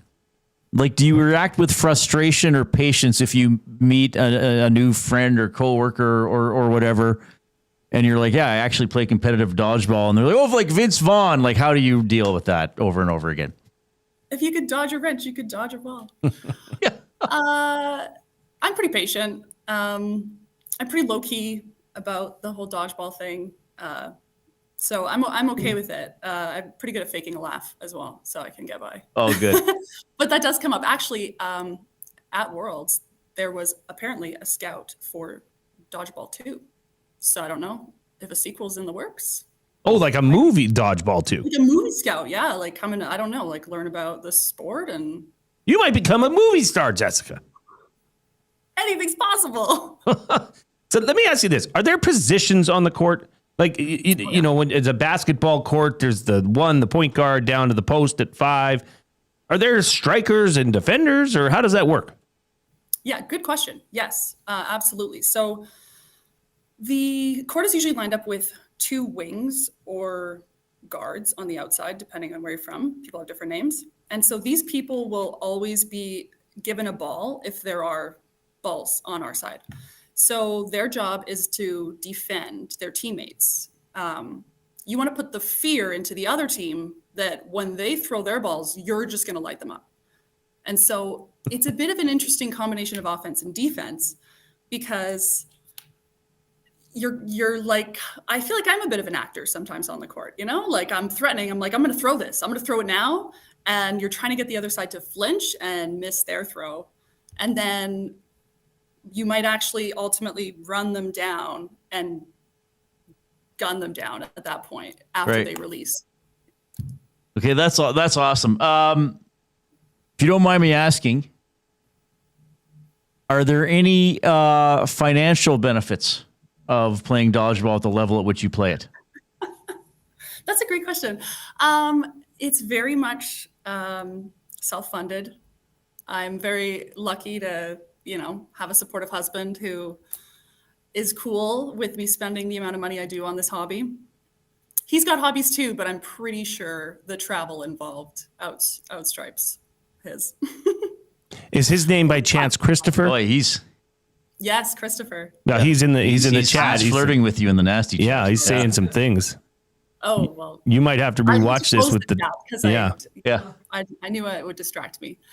Yeah, he's fantastic. So it definitely doesn't pay. And I'm terrible at fundraising because I do not know how to ask people for money. That is a thing that happens, but I don't know how to do it. So if you have any tips, let me know. Well, I mean, hey, maybe somebody watching here is just a dodgeball super fan. You never know. You are also on Team Alberta for women's foam dodgeball at the Canadian Nationals tournament coming up in October. Where is that? And is this stuff televised? Like, can you find a stream of these dodgeball nationals? Yeah, it's on Twitch and YouTube. So if you go to dodgeball.tv, it'll take you to a site with links to live streams or past recorded games. And it's, it's not like NFL level of televised, but, depending on the quality of your computer, you can see what's going on. It gets the job done. Gets the job done. So the Canadian Nationals tournament is going to be in Waterloo in October. Oh, sweet. Yeah, so that's what we're prepping for right now. Okay, well, when that comes up, you'll have to send me an email and just say, hey, let everybody know that these games are going to be televised. Here's where you can watch, and we'll definitely send that out to all our listeners and say, hey, if you want to take in Dodgeball Nationals, here's your chance. This has been fantastic, Jessica. You are the Pass the Pantry Athlete of the Week, so I'll send you the details, but you get a GC to Pass the Pantry out in Sherwood Park, as well as a custom Pass the Pantry Athlete of the Week hat, which you can wear, and everybody's going to be like, whoa, wow, how'd you get that? You're so cool, Jessica. But thank you for very excited for this hat. Yeah. Thank you. I know you. I think you're still at work, so thank you for taking some time out of your day to join us, and congratulations on being the Pass the Pantry Athlete of the Week. Thank you guys so much. Right on. That was Jessica Jeffries. These are great. Canadian this is dodgeball exactly legend. What we wanted to do with Athlete of the Week. Yeah. Where are we going to go? We're going to go anywhere where there's someone interesting. That was interesting. Like this could be the person you pass in the mall or on the street, or is it the next table at the restaurant? And it's like, oh, there's a normal person. Well, not that Jessica's not normal. True. But she's special in terms of like she's a high level dodgeball player. And I love stuff like that. Like most of us probably stopped playing dodgeball after grade 9 or earlier. And she's found a way to make a great hobby out of it and a great passion out of it and get to travel and do some really cool things. She was awesome. How about that? And I didn't know there were 2 types. Okay, when we played volleyball back at Grand Trunk High School, We used volleyballs. We threw volleyballs at each other. A dodgeball. Yes. When you were, yeah. Well, there weren't special dodgeballs. Right. When I was a kid. We used those.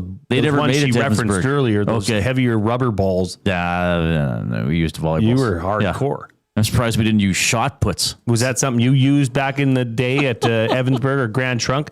Was faces and laces, bro. I wish I would have thought of that. That was incredible. Face. So that you, at the high level, that's where you're told to go. Go, yeah. Well, because I guess that's maybe the hardest to move out of the way. I don't know. Well, there's got to be misdirection too. Like, okay, you fake like you're throwing, and then I'll blast this person. Yeah, from get the them other to move side. their feet, and if they jump, then it's harder for them to move their. Maybe that's the strategy.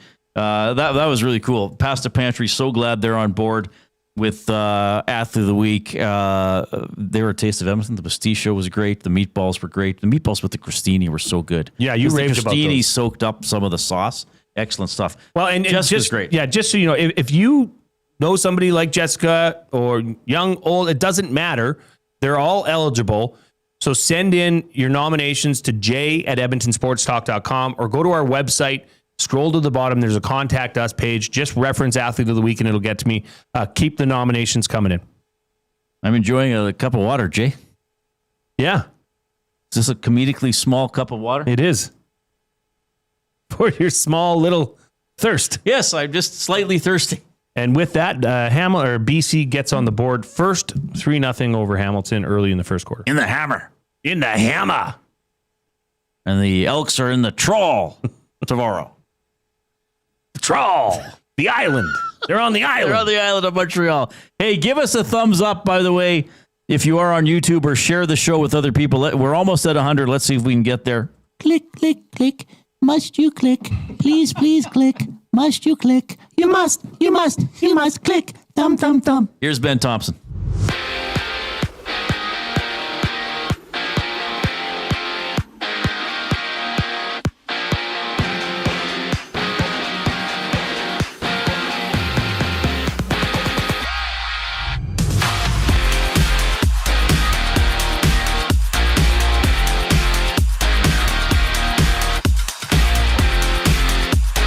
The BC Lions and Hamilton Tiger Cats are going at it as we speak.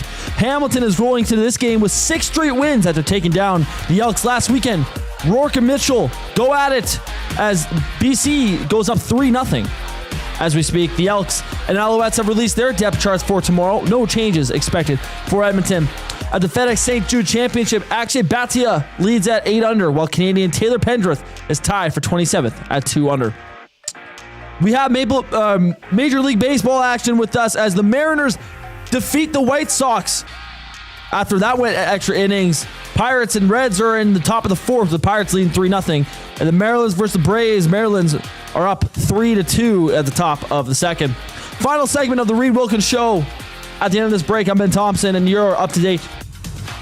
EST Afternoons. Ben Steiner from Sports Illustrated. What kind of statement are they making bringing in a star like Thomas Muller? This is a statement that they see this as a potential championship team. When you look at what Thomas Muller went through in his decision to commit to the Vancouver Whitecaps, he looked at the table and saw that they were near the top. We hear about that piece to send them over the top, an NHL trade deadline type of thing. This is that piece from the Whitecaps. EST Afternoons, weekday afternoons 1 to 3, only on Edmonton Sports Talk. Your clear choice for Edmonton sports.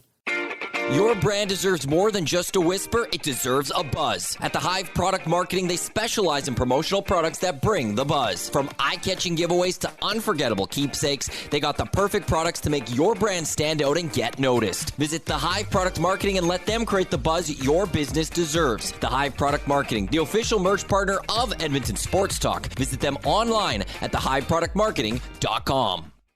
Looking for a winning strategy for your retirement? Contact me, Joaquin Gage at K4 Financial, where expertise meets dedication. I will always look for a careful approach to your retirement, ensuring your financial future is secure. From tailored strategies to clear, actionable advice, I'm here to guide you every step of the way. Don't leave your future to chance. Get in touch with me, Joaquin Gage, today at k4financial.ca or email joaquin.gage@k4financial.ca to start planning for a brighter future and a more secure retirement.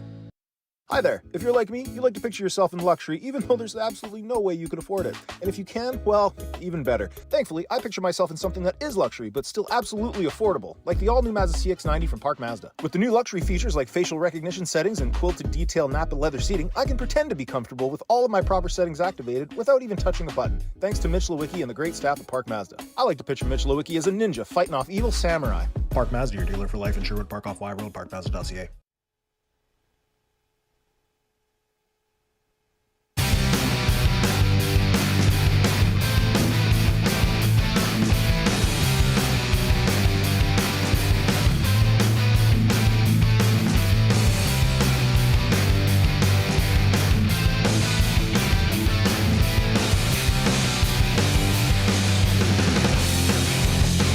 All right, thank you very much, Ben. Thanks for checking out the show this afternoon, along with Jason Milne, the glue guy.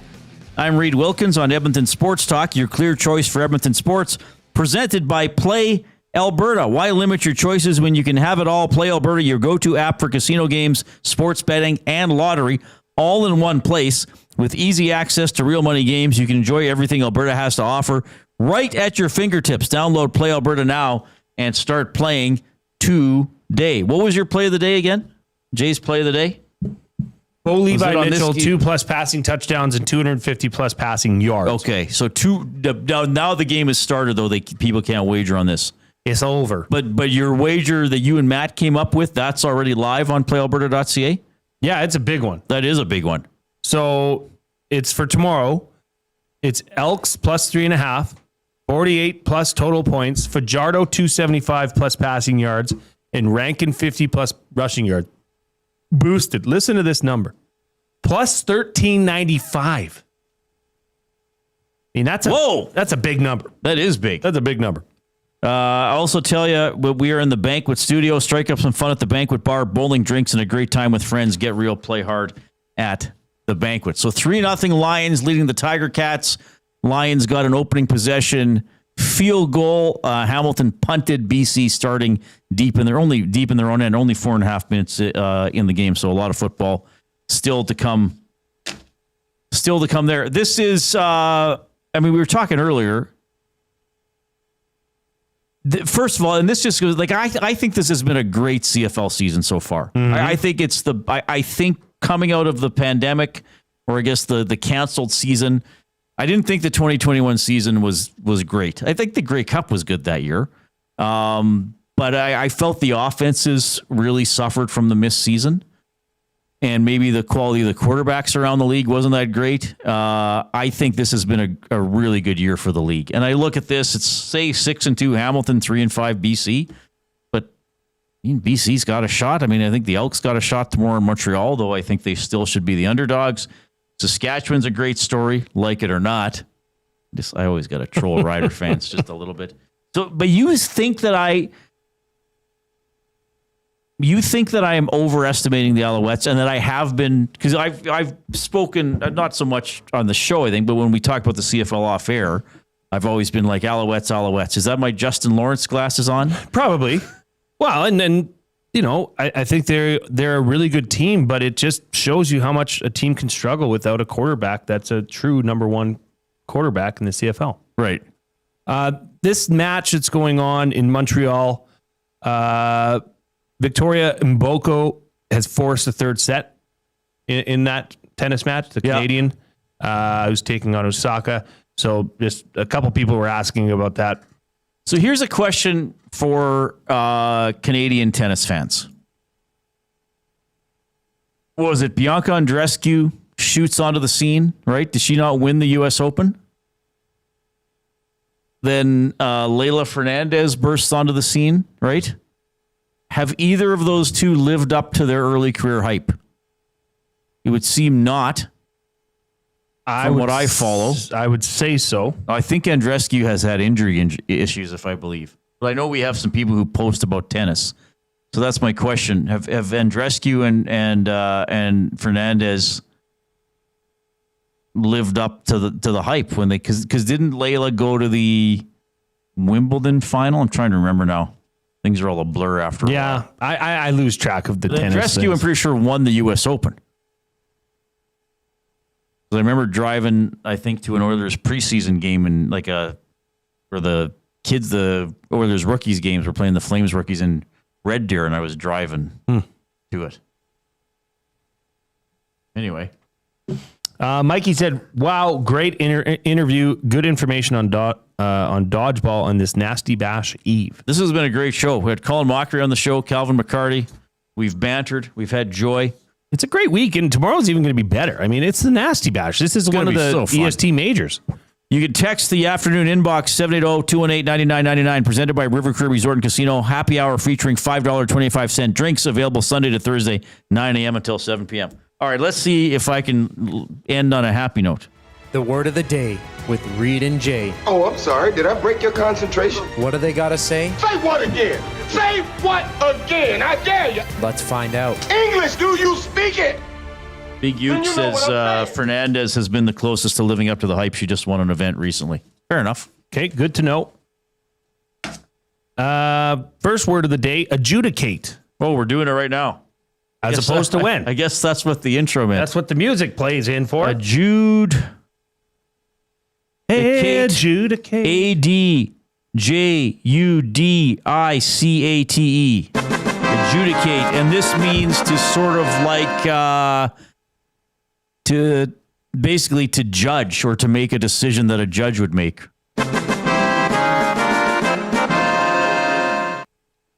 Two for two. Well, how close was I to the exact definition?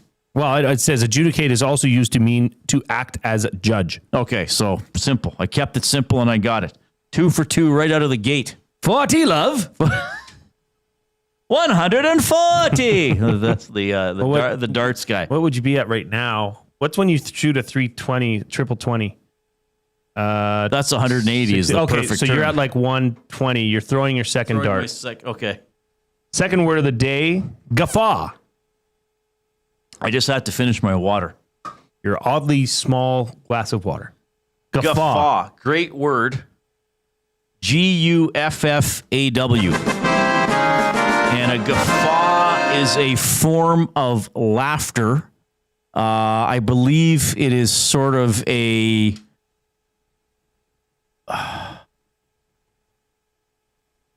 It is a form of laughter. I got to get a half point for that. And then I think specifically, I'm trying to describe it. A guffaw would be an almost stifled laughter because you don't want to laugh at an inappropriate time out loud. Quite the opposite. Oh, it's a more prominent form of laughter. It's to laugh loudly. Oh, I didn't know that. Well, obviously I didn't know that, or I would have said it. 145. So I got half. I got 3.5. I'm just giving myself a half for that. Well, knowing it was a form of laughter was important. Yeah, you're 3.45. Okay, not quite a half. Not quite a half point. Since the judges have spoken. Because I knew that like he caused a guffaw, but I kind of pictured a guffaw where it's like we're in church and Ben leads over to me and it's like, I just farted. And I'm like, whoa. And then I stifle it. I went the wrong way. A guffaw is more like what Colin Mochrie is going to make people do at the Garneau at the Fringe. Well, yeah, it says one of the examples is I'll guffaw at anything slapstick, no matter how many times I've seen it. Oh, interesting. Hamilton ran a punt back, eh? They did. For a touchdown. So 7-3 now, Tiger Cats leading the Lions. Oh, my goodness. Our live programming on Edmonton Sports Talk resumes at 6 a.m. with the Nielsen Show. The Reid Wilkins Show will be at the St. Albert Rugby Club. Within the Reid Wilkins Show will be the Green and Gold Kickoff Show, Elks and Alouettes at 5:30 tomorrow. On behalf of Ben Thompson and the glue guy, Jay Milne, I'm Reid. Have a pleasant evening.